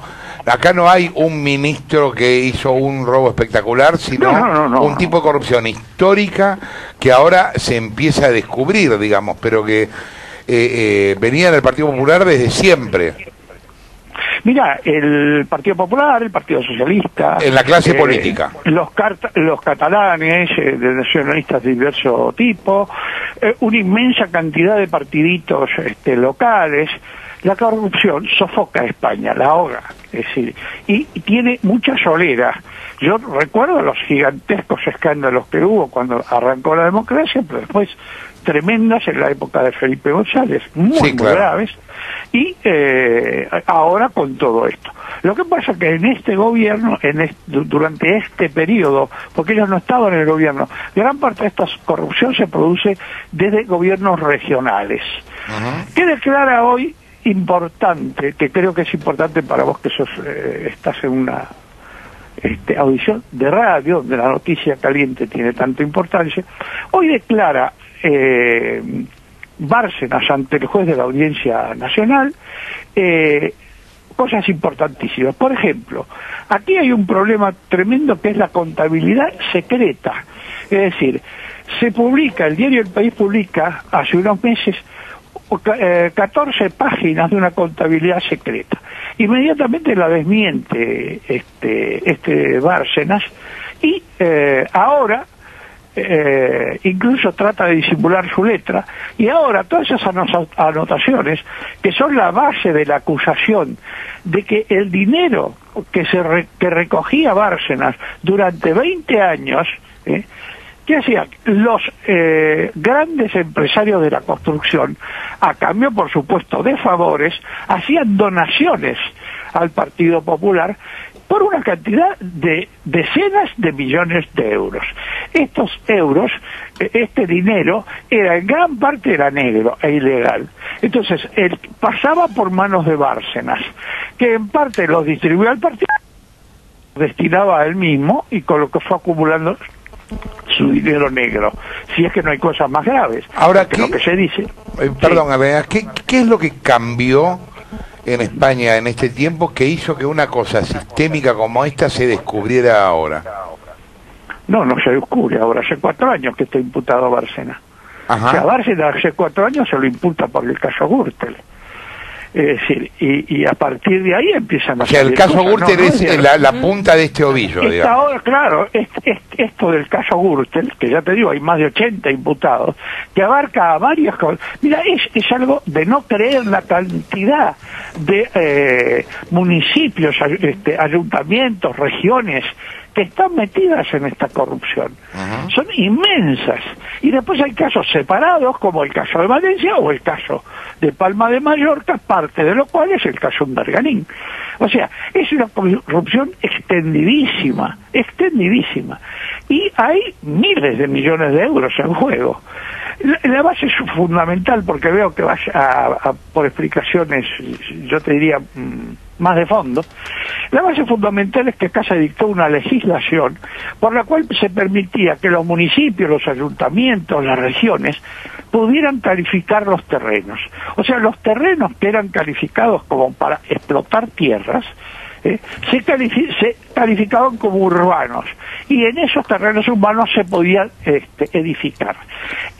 La autoridad para esto dejó de ser el gobierno central, los gobiernos regionales, y empezaron a ser los alcaldes, escuchame, los alcaldes hasta los más insignificantes. Esto, cada vez que se declaraba un terreno como edificable, pasaba a convertirse en proyectos urbanísticos que valían miles de millones de dólares. Al hacerse discrecional se volvió cada vez más corrupto también, claro. Ahora, ¿por qué España recibía tanto dinero? Porque se produce 15 años de bonanza, de gran bonanza, y este fenómeno que termina con esta crisis, esta burbuja inmobiliaria en que hay enorme cantidad de dinero proveniente de Europa, de Estados Unidos, etcétera, a muy bajo interés, 3-4%. Entonces se ofrecía a la gente créditos por 50 años, Jorge, 50 años de hipoteca a gente, y yo conozco a varios que apenas tenían recursos, igual que lo que pasó con las hipotecas en Estados Unidos, que se les daban hipotecas a gente de muy escasos recursos. ¿Qué pasó? Se le daban esos instrumentos tóxicos, que eran estas hipotecas fallutas, totalmente fallutas, y después... Entonces, esta gente tomaba esas hipotecas a intereses muy bajos, y después, cuando explota esta burbuja inmobiliaria, explotan muchas cosas, desde ya la economía española, desde ya la situación social con ya 6,2 millones de parados, que es una monstruosidad, el 57% de paro en los jóvenes. Es decir, esto es vos usás la palabra sistémica, exactamente, esto es una crisis sistémica, en el caso de España, mucho más profunda que en el resto de los países europeos. Juan Me Carlos, estoy quedando, y a lo mejor no hay tiempo, con lo que acaba de declarar Bárcenas. Lo tengo en el buche y te aseguro que es importante. Sí, ahí volvemos. Quería volver con el tema de las cuentas. Yo tenía la información de que tenía cuentas en Estados Unidos y en Uruguay. ¿Vos decís que también una cuenta en Argentina? 20 países. Tiene cuentas en Liechtenstein, tiene cuentas en Argentina, tiene cuentas en Uruguay, tiene cuentas en los paraísos fiscales más extraños que te puedas imaginar. Esa diferencia de dinero entre 48,2 y los 17 que quedaron se han repartido en 20 cuentas. Pero además le han descubierto cuentas aquí en España que tenía, por arte de testaferros y todo eso. O sea que estamos hablando de una cantidad de dinero que, ya te digo, se cuantifica en algunos especialistas muy grandes que han llevado esta investigación en más de 100 millones de dólares. Lo que pasa es que, bueno, hay que encontrar exactamente la ruta de esa plata. Dónde está ese dinero. Contame lo de Bárcenas que decías. Mira, Bárcenas, lo más importante es que reconoce que esa contabilidad secreta que publicó El País era de él, que él la desmintió por lealtad a Rajoy, que Rajoy le mandó 2 exministros, dio los nombres, a pedirle que se callara la boca. Entonces él produce la desmentida, pero ahora lo que reconoce es que no, eso era verdadera. Esto que publicó El País, que son 14 hojas de la contabilidad secreta, son verdaderas. Después de esto él le entrega una hoja original a El Mundo que coincide con lo del País. Ahora hace mucho más que esto. Entrega un pendrive, que es me imagino que la gente se sabe lo que es un pendrive. Bueno, entrega un pendrive donde está completa la contabilidad del dinero negro, la llamada contabilidad negra, B. En esta hay incluido 4 años que no estaban incluidos antes en lo que él entregó lo que evidentemente Bárcenas habla porque le soltaron la mano, digamos. Claro. Hasta lo amenazaron, ¿no? Que si él hablaba, su mujer iba a ir presa. Bueno, esa es otra cosa, Sí, eso es otra cosa que también se denunció hoy, pero te quiero terminar, si querés después te explico qué es lo que pasó con esa amenaza. Quiero precisar nomás que ha reconocido que sí, que se... y además ha entregado una serie de documentos originales, no solo lo que está en el pendrive, sino una serie de recibos, una lista de donantes, porque acá es quiénes fueron los que pusieron el dinero. Entonces, en esa lista están la gente más importante. Te doy un dato, Jorge y Guadalupe. Además de todo esto, ¿qué dice? Él dice que le entregó 90.000 euros en billetes de 500 en el 2009 y en el 2010, 25.000 y 25.000 a Rajoy y a la señora Cospedal, que es la secretaria general del Partido Popular, se los entregó en mano.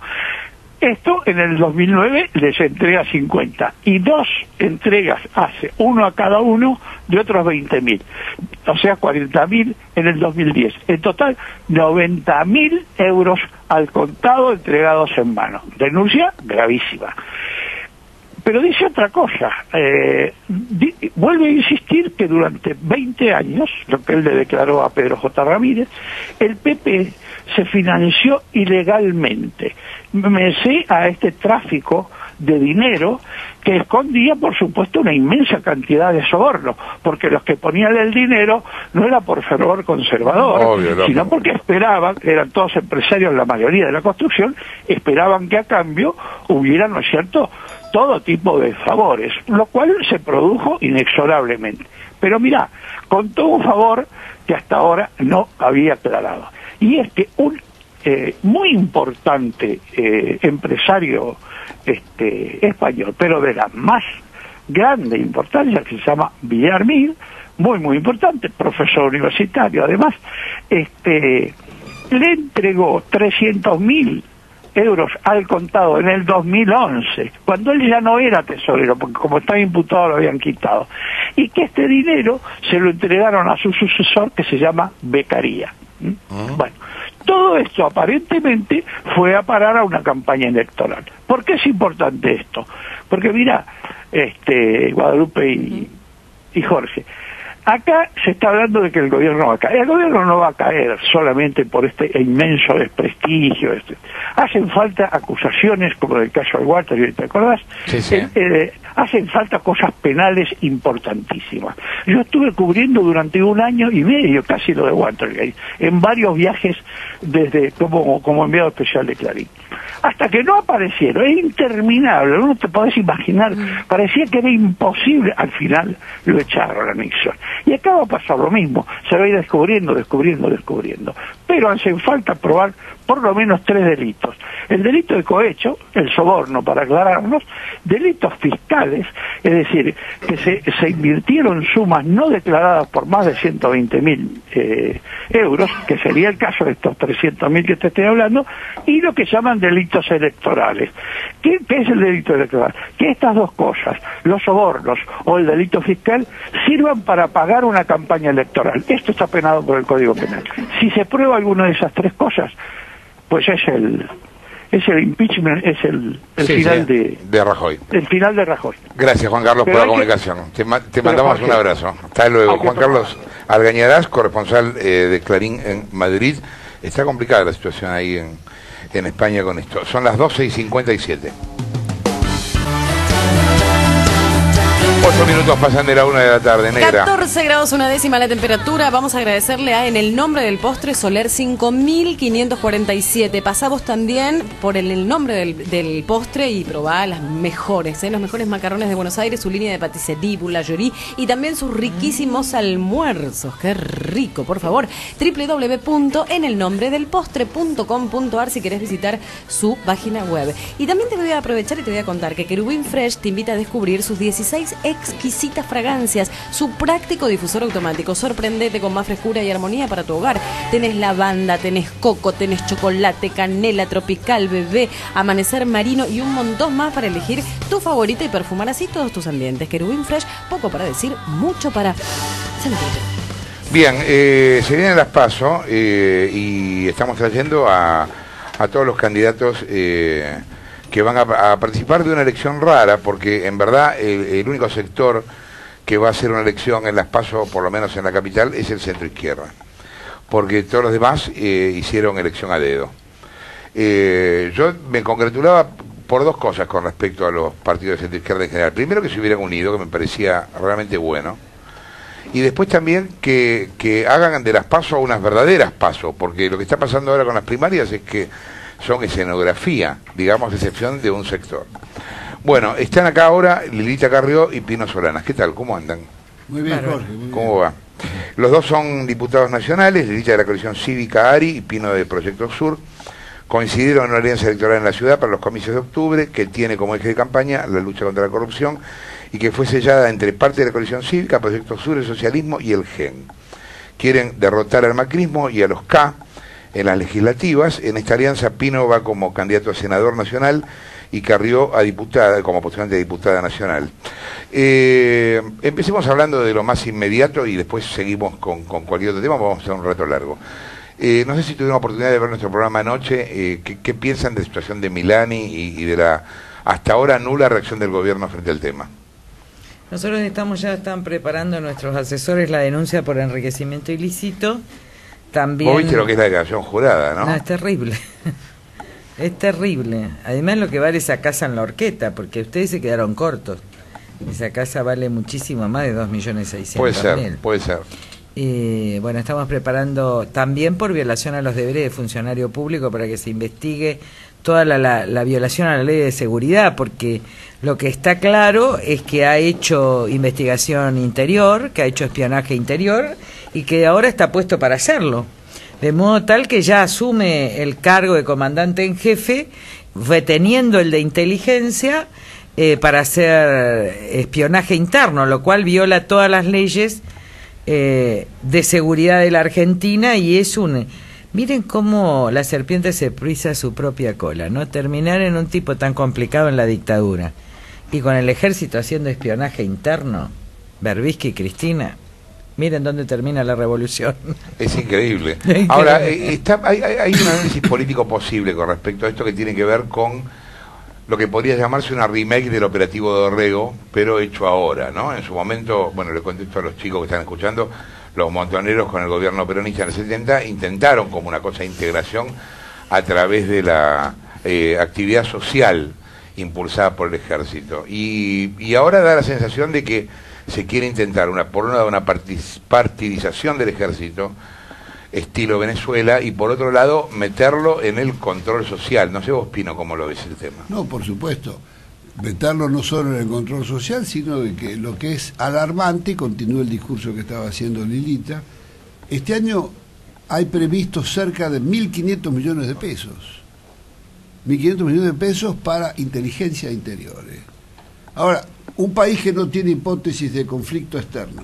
¿En qué la gasta? ¿En qué la gasta? Y la gasta en el seguimiento... ¿Y en la casa de Milani? En los seguimientos de los políticos, los referentes sociales, los opositores, la infiltración en las organizaciones sociales, en franca violación con la ley de defensa y la ley de seguridad interior.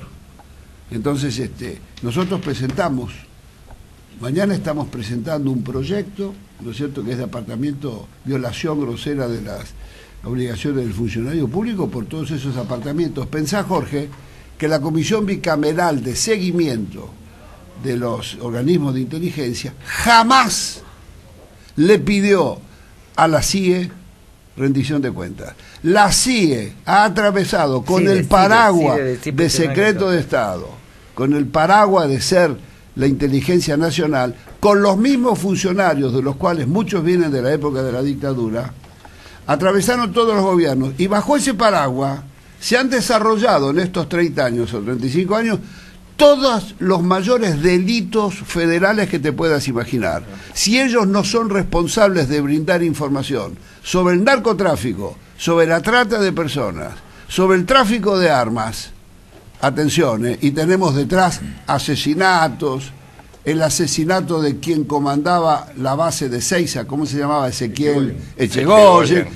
Estuvieron en borrar todas las pistas de la pista criolla, la pista argentina, en el caso de la AMIA. O nos olvidamos de los $400.000 presentados para la pista Tejeldín, la Traffic, el juez Galeano. Estuvieron detrás de la Banelco haciendo sus buenos servicios.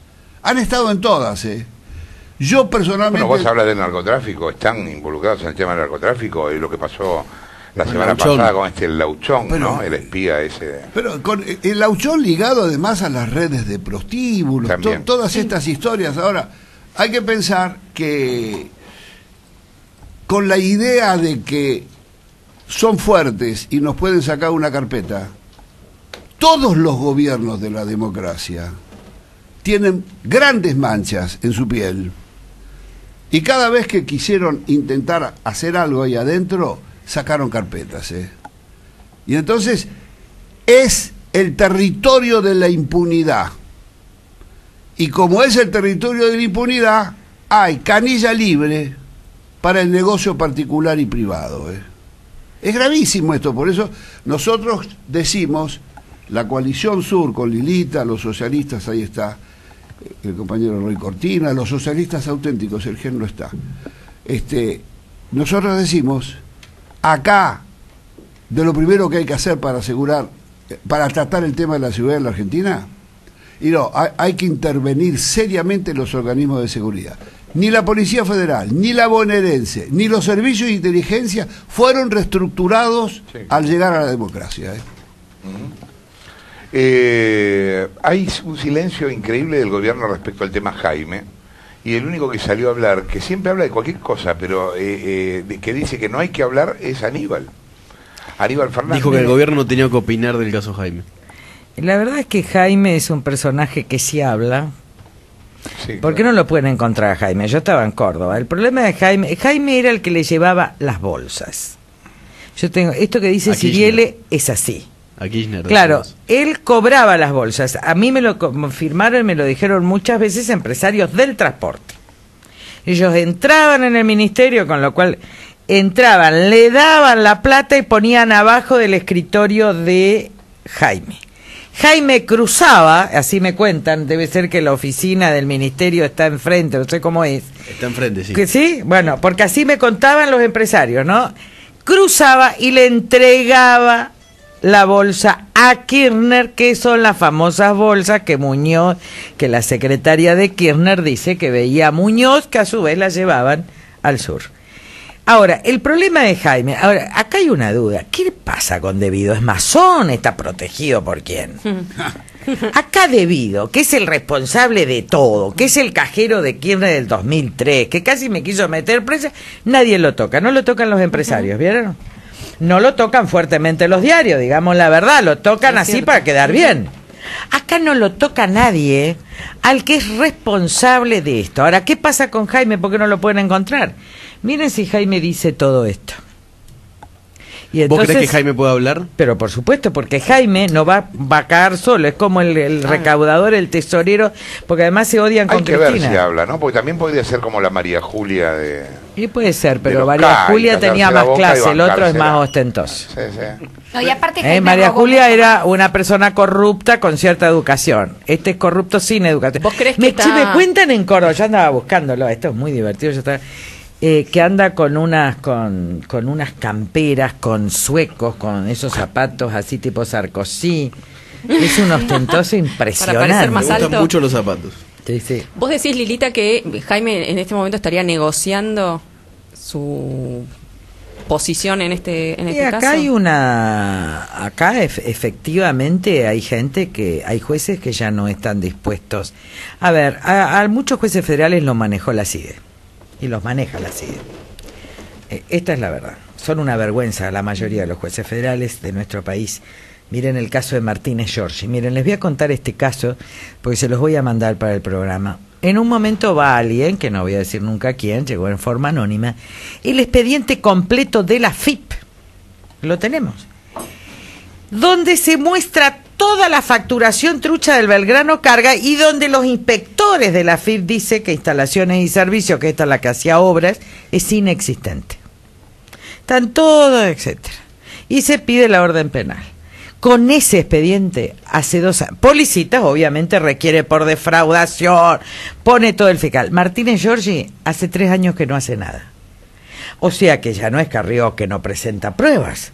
El expediente de la FIP completo. Y entonces, ¿saben cuál es el problema? Que lo paró un tipo de la FIP, porque ¿cómo iba a pasar eso?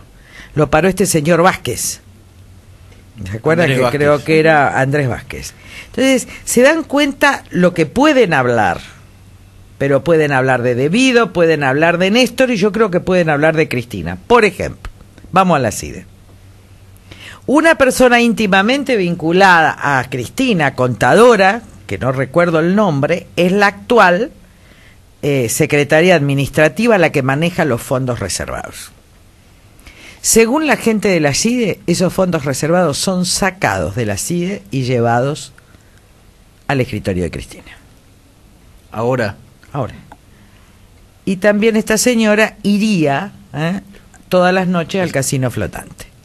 Ahora, ¿se dan cuenta la magnitud? Cristóbal López. Sí, yo creo que en el fondo esto le va a hacer bien a la República porque se van a matar todos entre todos y esto es bueno. Es decir, que se desate, prueba contra prueba, lo mismo que en Provincia de Buenos Aires, no hay mal que por bien no venga, entre los ni, los no, los embarazados y los medio embarazados, que resuelvan entre ellos y que la sociedad vea que la única salida que vamos caminando es a la república, a la honestidad y a otra matriz Pero organizativa. vos estás diciendo que siguen llegando los bolsos con plata a la Casa de No, Gobierno. que No. Fuentes de la CIDE, fuentes de la CIDE, que son las que aseguran que en realidad la interna entre Estiuso y la presidenta, Y Pocino. y Pocino, pero la interna entre Estiuso y la presidenta, porque Estiuso trabajaba tete a tete con Néstor Kirchner. Por eso es que Kirchner acusa a Irán, porque toman la tesis Estiuso. Toda esta gente, Cristina y Néstor, tuvieron la tesis de la acusación en el caso de las AMIA de Irán. Hasta que un día ella decide hacer este acuerdo con Irán y entonces viene la pelea porque esta gente asumió muchos riesgos. Esto también hay que decirlo, pelear. Ahí viene la pelea, que es por el pacto Irán, etcétera, y ahí se da vuelta. Horacio Berbisky y la presidenta por eso diseñan la estrategia de tomar el ejército, y lo que hace la presidenta desde hace un año es que esta secretaria, que hay que investigarla, ahora, lo que dice Pino es real. Nosotros integramos, estuvo Patricia Burlech, yo pedí a la presidencia, obviamente nunca me la iban a dar, de la comisión de seguimiento. Miren, los aprietes a los diputados, hay que preguntar ahí hay que investigar, porque nosotros tuvimos la mayoría en esa comisión cuando ganamos en el 2009. Yo fijé como objetivo que tuviéramos la presidencia, y la ganamos a la presidencia. Yo no sé qué pasó, a los 3 meses no habló más nadie, ni radicales, nadie. Ahí llámenla a Patricia Burlech que cuente lo que pasó. Pero la verdad es que este es el sistema de aprietes, y por eso los únicos que pueden combatir esto son los inocentes. Pero no hay otra. de vuelta, vos decís que la plata de los fondos reservados de la CIE sale cash a la Quinta Olivos. Yo, a ver, lo que me dicen es que los fondos reservados no van más al trabajo de espionaje. ¿Qué quiero decir? Lo están asfixiando a Estiuso, sería. ¿Está?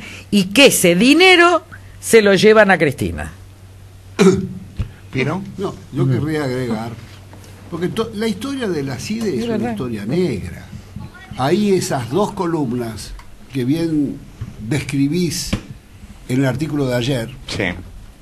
Esas 2 columnas están mezcladas con el delito de los pies a la cabeza. Sí, sí. Son 2 bandas de caja impunes.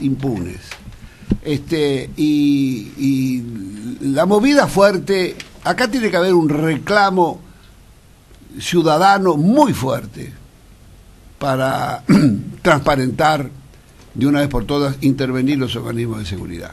Mira, yo hablé con 4 presidentes. Pero incluí la inteligencia ahora del ejército. No, por supuesto, digo los organismos de seguridad, todo Sí, eso tiene. Ahora, cuando encima el ejército ahora, la inteligencia del ejército es la comandancia en jefe del ejército, te está demostrando que es una vergüenza que Argentina no tiene ninguna hipótesis de conflicto. Argentina tiene un conflicto muy serio.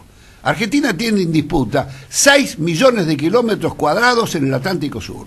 Los está regalando. Tiene enfrente la más poderosa base de la NATO, hasta con armamento nuclear. Entonces, por favor, se están llevando el petróleo. No cumplen la ley de sanciones a quienes operan petróleo en Malvinas. Es una ley que se votó por unanimidad hace 2 años. Entonces no tenemos hipótesis de conflicto. ¿Cómo es posible? Brasil descubre e invierte en petróleo. Es autosuficiente en petróleo, se convierte en una potencia. Brasil está construyendo 12 submarinos para cuidar su plataforma marítima continental. No te olvides, Galucho. No, entonces, todo esto, y encima esto... Bueno, los acuerdos con Chevron hablábamos sí, de eso. pero yo termino diciendo esto, que yo hablé con 4 presidentes, porque yo tengo un caso pendiente con la CIDE. A mí me metieron 6 tiros. Sí, me acuerdo. Bueno, ese fue la CIDE. Eso me lo dijo gente del Ministerio del Interior cuando se fue. Figueroa, ¿cómo se llamaba el salteño?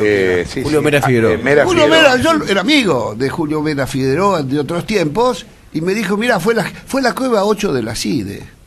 No te puedo dar más datos. Me prometieron, todos me prometieron, inclusive de la Rúa. De la Rúa le ordenó al diputado cordobés, que era jefe de la CIDE, no recuerdo el nombre, el cordobés... Becerra. Becerra. Sí, como no. La respuesta fue, mira, acá no hay ningún antecedente. Bueno, no hay ningún antecedente. Fue tapa en todos los diarios. Néstor Kirchner le dijo a Julio De Vido, en una reunión donde estábamos 7, 8, rápido. Cuando abrió los archivos por el tema de los archivos nazis en la Argentina, sí, en esa semana le dio orden a De Vido de que se comunicara rápido, que me dieran toda la información. No hay nada acá. Ninguno quiso porque son todas las causas sucias. Y en las causas sucias están raros asesinatos. Durante la época de Menem, cuando se puso la investigación de la fábrica de Río Tercero, una docena de suicidios con mano invertida, Atención. No, entonces todas esas historias es la historia negra de estos organismos. Hay que depurarlos en serio. No hay ningún paraguas que pueda taparnos la realidad del horizonte, del campo delictivo que tiene la Argentina, amparado en la impunidad de estos organismos de seguridad. Dicen algunas encuestas que ustedes podrían llegar a estar primeros en Capital y que ya escuché por lo menos 2 encuestadoras que vienen diciendo eso. Y lo que te pasó a vos, Carrió, con este tema fue realmente increíble, porque vos hiciste una gran elección en el 2009, una elección horrible después, y ahora remontaste de una manera increíble. Y pasó una cosa que yo lo viví cuando nosotros hablábamos del tema de la ruta de dinero acá. Todo el mundo decía, y Carrió está loca, pero de golpe empecé a pensar y siempre que habló la pegó. Y entonces hablábamos de 3 ejemplos. Todos se comían la de Zaffaroni, Carrió en ese momento dijo, ojo con Zaffaroni, tuvo razón. Todos se comían la de estamos haciendo la revolución, Carrió dijo, acá hay una asociación ilícita, se están dedicando a afanar. Todos apoyaron a Gil Carbó, Carrió en ese momento dijo, ojo con Gil Carbó, y ahora vemos lo que está haciendo Gil Carbó. O sea que todos empezaron a decir, che, ¿era en serio? ¿Cómo estás viviendo vos todo eso? La verdad es que siempre fue en serio. Siempre fue en serio. Yo ya lo sé, pero por eso te pregunto, ¿cómo acá, lo viviste antes, cuando los demás no lo vivían en serio? En la historia de la humanidad lo que dicen la verdad son llamados locos, a vos también. Y uno sabe que tiene que decir la verdad. La verdad es que nunca me importó la opinión ajena respecto de si tenía o no que decir la verdad. Por supuesto que ahora siento una enorme caricia en el alma de que la gente te reconozca. Y es cierto también que es muy doloroso la soledad terrible con el desprecio en la calle. Pero bueno, eso hay que saber bancar cuando... Además nosotros no... Lo terrible es decir que esto era místico, no era místico. Yo soy una persona que estudio el Estado argentino y cada uno de sus actores desde hace 20 años. Entonces tengo memoria histórica. Sé quién de Menem, sé quién de este, sé quién del otro. Y tenemos un instituto de investigación hace 14 años. Entonces Paula Liveto, que gracias a Dios va a ser candidata ahora a diputada de la ciudad, que es auditora, ha sido mi mano derecha durante años, por eso se fue la hormiguita, vino, se va Adrián, no importa, porque está Paula que con nosotros siempre, y he confiado y he tenido la información de muchísima gente. ¿Quién a veces dice Carrió la KGB? No, la calle. Como ustedes, muchas veces los datos vienen de la confianza de la calle, no se lo dan a cualquiera. Lo terrible de todo esto es que la descalificación de loca o de qué sé yo, tantas cosas, en realidad es un sistema que quería tapar. ¿Cuántos sabían que De Vido era ladrón y no decían nada? Muchos más. Lo sabía el sistema completo. ¿Qué permitió el sistema completo? Que De Vido y Néstor robaran todo. Y cuando terminó el robo dijeron, nos robaron. Yo esto lo viví en la Alianza. Y por eso fui disidente de mi propio gobierno. Cavallo fue puesto para que sacaran todos los capitales las grandes empresas del país. ¿Vos te acordás lo que fue eso? El enfrentamiento con la CIDE, con la Embajada de Estados Unidos, con los políticos, con los menemitas, con el gobierno, casi nos devastaron, que fue cuando yo tenía esa cara, la cruz, como no voy a tener la cruz. Los tipos de la CIDE que daban vuelta por adentro de la casa. Así es, tuvimos penetración en la CIDE hasta en mi casa. Y entonces, claro, el Gaby andaba ahí. Y sin embargo, permitieron 6 meses hasta que se robaron. Y después dijo, diciembre del 2001, Carrió tenía razón. Ahora, permitieron que se vayan todos los capitales. Entonces yo creo que la verdadera propuesta del país es tener honestidad, tener república, no repetir la historia, pero además no negarse a la verdad. Nosotros como pueblo, cuando nos negamos a la verdad, en realidad no prevenimos y somos saqueados cada 10 años. Esto tiene que terminar porque el saqueo es a las clases medias. Como dice, a las clases medias y a las clases pobres. Acá hay que hacer una alianza entre las clases pobres y las clases medias. Porque cuando a las clases medias las saquean, los pobres no pueden comer. Es así. Entonces, ¿cuál es esa alianza que nosotros tenemos? Por la decencia, no hay otra. Es que no hay otra que sacar esta matriz. Ahora, los políticos y los encuestadores ya han visto el curro. Perdonen la expresión. Que si engañan a la gente y que la gente cree que uno amasa, que el otro padea, etcétera, lo que ustedes quieran poner, después tienen 10 años. 10 años para robar de nuevo. Y como el anterior presidente quiere ser más rico que el que fue, se imaginan superar a Kirchner, ya vamos a llevar a los 20.000 millones de euros.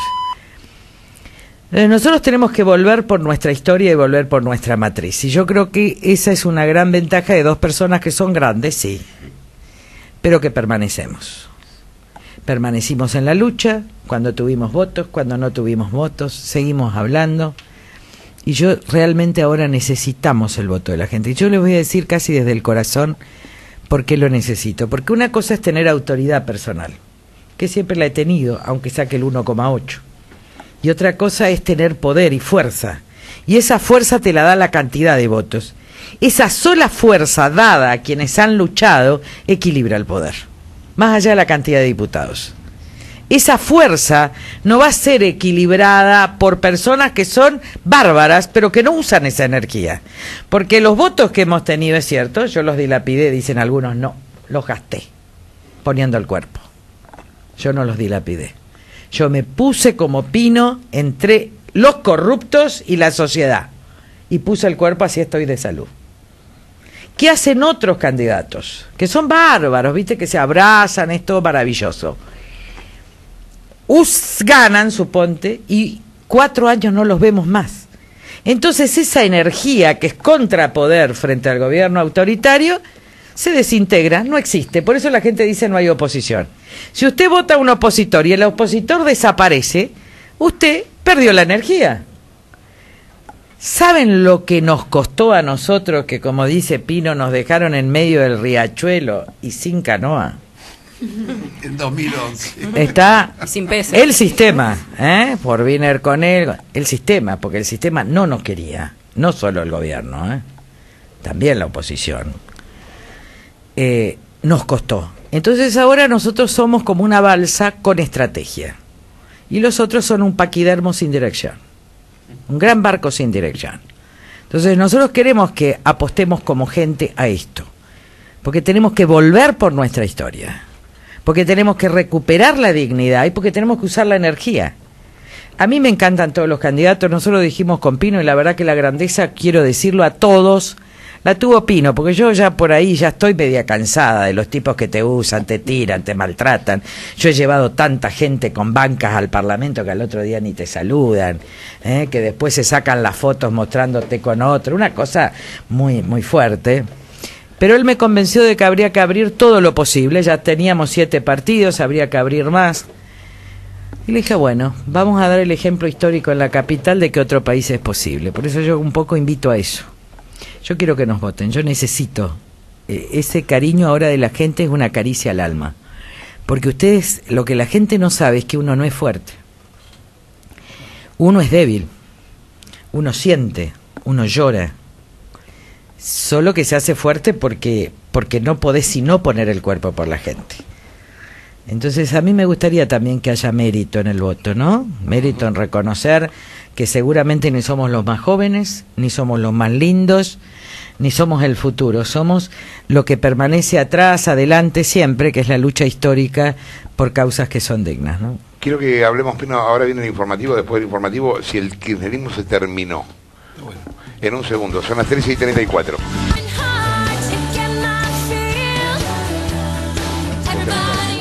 13:39, estamos charlando acá en el piso con Evita Carrió y Pino Solanas. Pino va como candidato a senador nacional, Carrió como postulante a diputada, en el único sector que verdaderamente va a ser una paso en las pasos, porque todos los demás, en cambio de paso, hicieron dedo. Pero bueno, nos quedaban ahí un par de temas pendientes para hablar con Pino. Uno era el asunto de Chevron. Hoy hay un artículo muy interesante de Pañi en La Nación, donde plantea que en verdad a Chevron están dando mucho más de lo que tenía Repsol, sin ningún inconveniente, digamos. Sí, bueno, hago la salvedad de que no hemos podido analizar el concreto, el contrato en concreto, porque no te dan nada. Podremos hablar seguramente mañana o pasado mañana en detalle. De todas maneras, esto es una barbaridad. Es una barbaridad porque seguramente se dan todas las grandes ventajas, las máximas ventajas, la libre disponibilidad de lo que extraigan y de las divisas. Colonialismo puro. Si lo que sacás y te llevás no ingresa al país, perdemos recursos estratégicos que no son renovables, como el cereal, que lo plantás todos los años. El otro tema es que, en realidad, la idea de recuperar un sector de recuperación energética nacional para tener una empresa testigo que defienda el estratégico sector que es la energía, primer insumo de la cadena productiva. Los Kirchner la perdieron, la energía. Diciendo gansadas la perdieron, la dejaron perder. Por cada punto de crecimiento del PBI tenés que reponer de base 1,2, 1,3 de energía. Bueno, acá no se repuso casi nada. Entonces, esta es la explicación del jaque mate que tiene el gobierno. Tiene 14 a 15 mil millones de dólares anuales de importación de energía y subsidios, y no los tiene. Sepa el dólar, todas las historias que ustedes conocen. En esto de YPF, una barbaridad. Lo que debió hacer el gobierno era exigir el cumplimiento de los contratos a la mayor parte de las petroleras que están operando. Ninguna cumplió, muy pocas cumplieron, son excepciones, las que hicieron las inversiones. Lo que hicieron fue chuparse el gas y el petróleo que teníamos, sin reponerlo, como es norma en la industria hidrocarburífera mundial. Lo que sacás, lo tenés. Reponerlo significa hacer inversión de riesgo. Bueno, en realidad fue una estafa, no lo exigieron y además han contaminado todos los yacimientos. Si algo caracteriza la Argentina de estas décadas es la retirada del Estado, la retirada del control público. Ahora es una locura, porque este es el gobierno que se supone... Estado, es el gobierno del Estado. Esa es una payasada, porque este gobierno profundizó las políticas irresponsables de Carlos Menem en asuntos de minería y de petróleo. Profundizó todo aquello. En minería se llevan sin control público, a simple declaración jurada. 180 días después que se llevan 60 y tantos metales, declaran solo sobre 3. Y muchos de ellos, incluidas las tierras raras, son muchísimo más valiosos que el oro. En petróleo tampoco hay control público. Entonces, la estafa, el sobreprecio, la contabilidad paralela, como pasa en la exportación de granos, las tercerizaciones en las exportaciones, todo esto es una factura monumental que pierde la Argentina. Volviendo al caso Chevron, es una barbaridad esto. Esto es como hacer un contrato, entregarle el más importante yacimiento de la Argentina, entregárselo a la Reserva Federal o al Departamento de Estado. No te lo vas a sacar más de encima. Yo te voy a dar un ejemplo. No, lo grave de las grandes corporaciones en países débiles, cuando arriban, es muy difícil sacárselas. El contrato con la Pan American Energy, que en aquel momento era Moco, y hoy la Pan American Energy es la conjunción de la British Petroleum, los chinos y Bridas de los Bulgeroni, ¿saben en qué año comenzó? En el 58. Fue uno de los 5 grandes concesiones que otorgó Frondizi en julio del 58, el más poderoso yacimiento de petróleo que tenía la Argentina, Cerro Dragón. Lo volvieron a prorrogar, Menem lo prorrogó y lo volvió a prorrogar Néstor Kirchner en el 2007. Hasta el 47 se quedan. 90 años. 47. 90 años. Entonces, este contrato con la Chevron peligrosísimo. Por último termino diciendo, es mucho más peligroso porque vienen con la idea de hacer gas y petróleo por fractura hidráulica, lo que se llama el gas de fracking, shale gas o shale oil.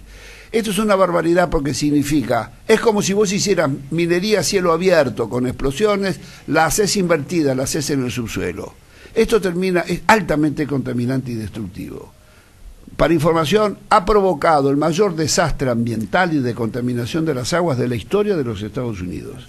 Los 100.000 pozos de fracking en Estados Unidos ha contaminado buena parte de sus napas de agua. Hay 50 películas norteamericanas documentales y de ficción sobre el fracking. Abrís la canilla, acercás un encendedor y no era canilla, era un mechero de gas.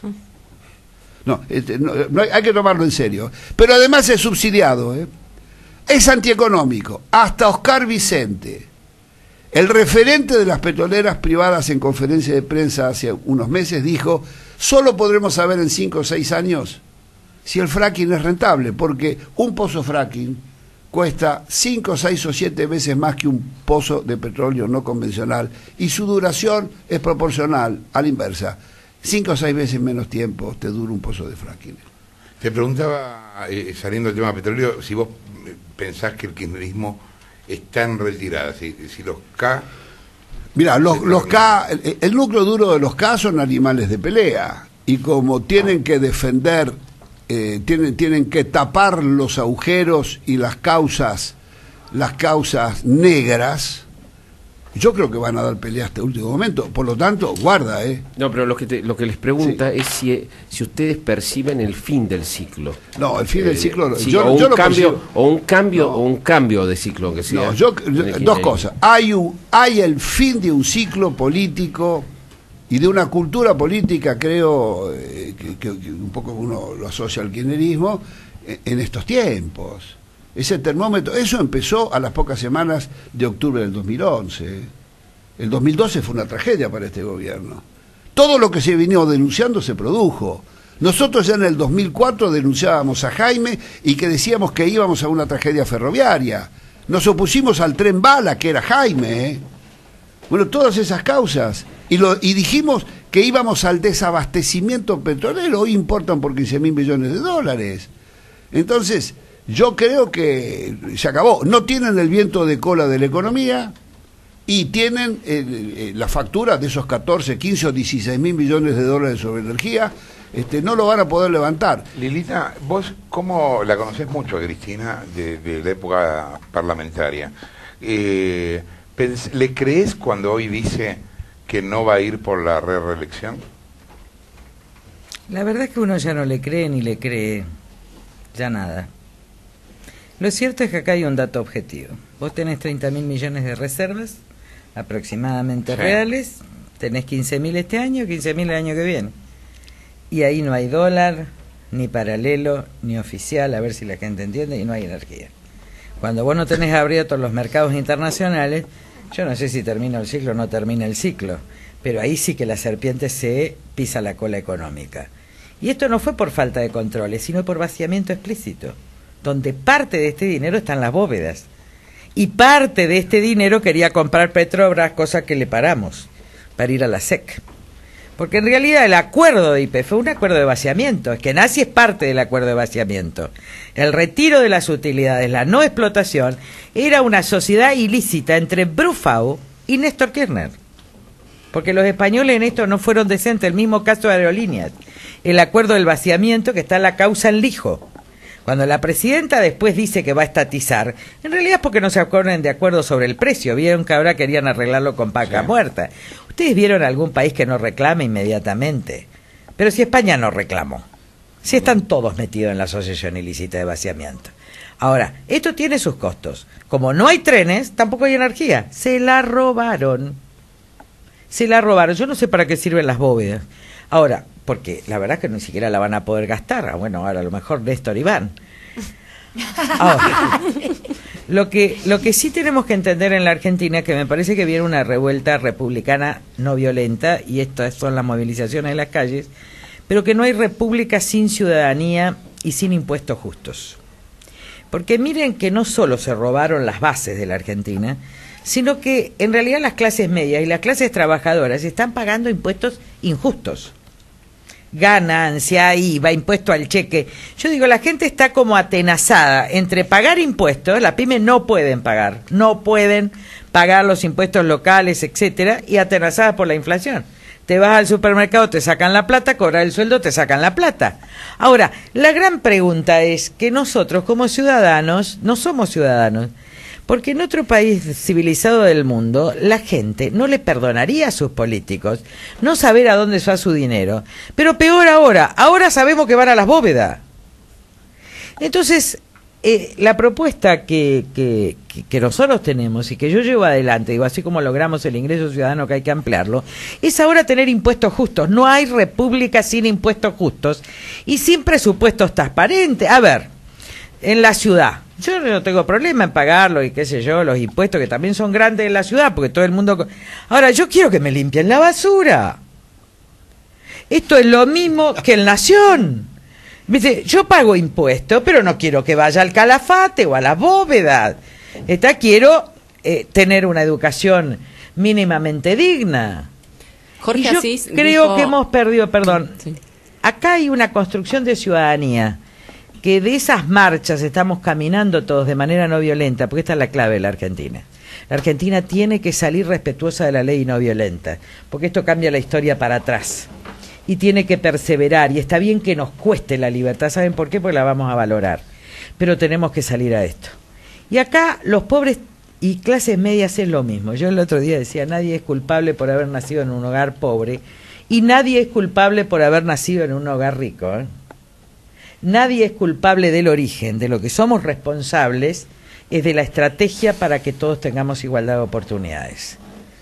Y me parece que esta es la concordia, porque, miren, acá hay unidos y organizados para robar, esto está claro. Entonces, cualquier unidad no es, ahora están todos juntos, todos se amontonan y no se acuerdan en una lista. Miren, nosotros tenemos diferencias. Y obviamente con otros más tenemos más diferencias. Pero nosotros dijimos tenemos que hacer una concordia en serio. ¿Pero unidad para qué? Para la decencia, para la república, para los impuestos justos. Porque si no empezamos a preguntar la unidad cara qué, podemos estar todos unidos para un nuevo robo. Cuidado. Que la Argentina repite su historia. Nosotros hemos vivido, ya estamos grandes. Ahora, cada 10 años nos roban todo. Porque acá hay que acostumbrarse que vamos a tener que empezar de nuevo. Si ustedes ven el tema de la energía, se dieron cuenta que vamos a tener que empezar de nuevo. Y hay que empezar con justicia, y hay que empezar con república, y hay que empezar de manera no violenta. Porque estas son las claves que nos pueden hacer superar el autoritarismo, superar el quiebre permanente de las clases medias y nos pueden superar nuestra historia de violencia que es tremenda, ¿no? Guadalupe, vas a preguntar. Sí, con respecto a este robo que decís cada 10 años, Jorge Asís dijo que los menemistas son motochorros comparados con los kirchneristas. Y era motochorro seguramente. No, porque él lo sabe si era menemista. ¿Pino? Lo que hay que entender, y retomando el discurso que acá hace Lilita, lo nuestro, más que una jugada electoral, nosotros estamos tratando de retomar las causas. Lo que nos une con Lilita son grandes causas, más allá de las colocaciones políticas que tuvimos en estos años. Y una gran causa es la reinstalación de la ética pública como un tema central de la Argentina. ¿Cómo yo voy a pagar impuestos si de arriba a abajo me están mintiendo todos? Si el fraude público, que es la falsificación de la estadística pública del INDEC, que yo lo necesito como ciudadano, necesito efectivo acceso a la información pública, no la tengo. Yo, empresario, tampoco la tengo. Esa es una invitación a la deserción ciudadana.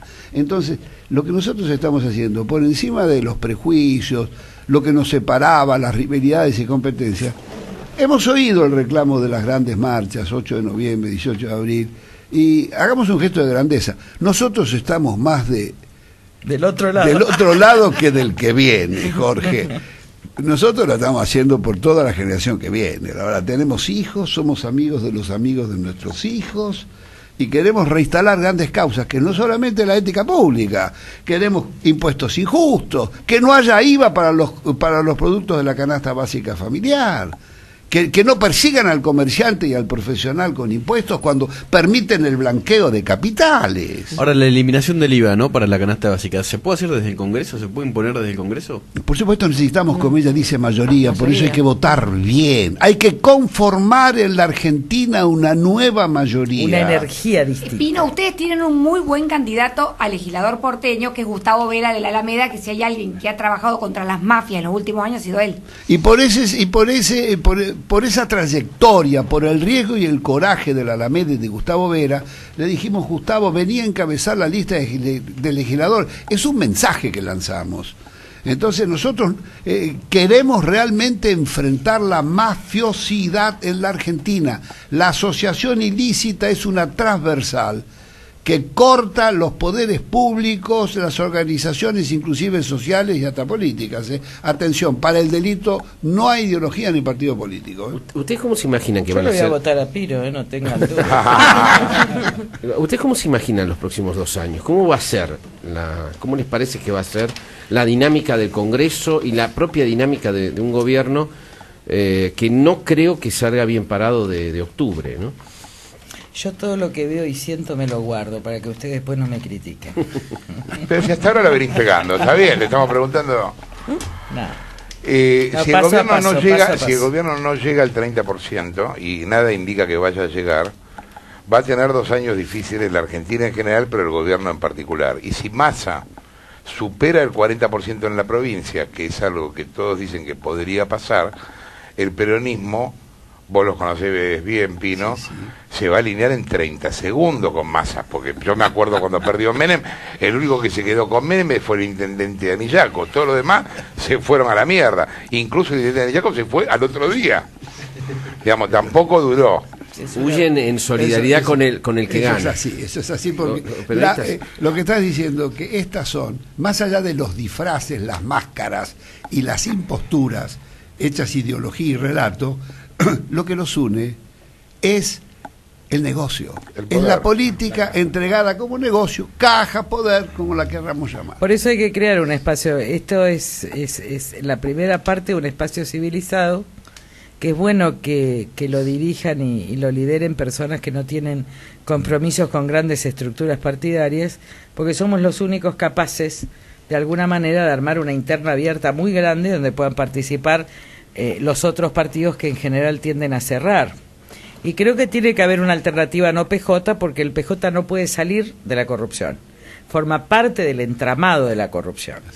Y yo tengo otra visión de lo que puede suceder, porque algunos dicen, bueno, si gano. Bueno, si pierdo estamos en problema, porque los diputados de Massa se hacen cristinistas, y ahí tenemos reelección. Guarda que si perdés por un punto, vos tenés un montón de diputados. Él dice que ante Escribano se compromete a que no pase. Pero es que el Escribano, pero el PJ sí sabe que son los Escribanos. Palabras de esquinerista, palabras de esquinerista. Así que vos podés tener ahí, por un lado, la reelección y otorgar una mayoría en diputados enorme, o podés tener un cambio. Lo otro que te puede pasar, estoy hablando desde el punto de vista del análisis objetivo, es una autoeliminación. Porque Scioli y Massa están disputando esa presidencia, así que podés tener una autoeliminación. Es decir, está todo por darse, pero lo que es cierto y es parecido al año 75 es que hay una pelea en la justicia, en los servicios de seguridad y en la provincia de Buenos Aires entre sectores del PJ, y eso trae sangre. Gracias a los dos por haber estado acá. Muchas gracias, Jorge, muchas gracias. 3:58, nos fuimos. El primero fue la...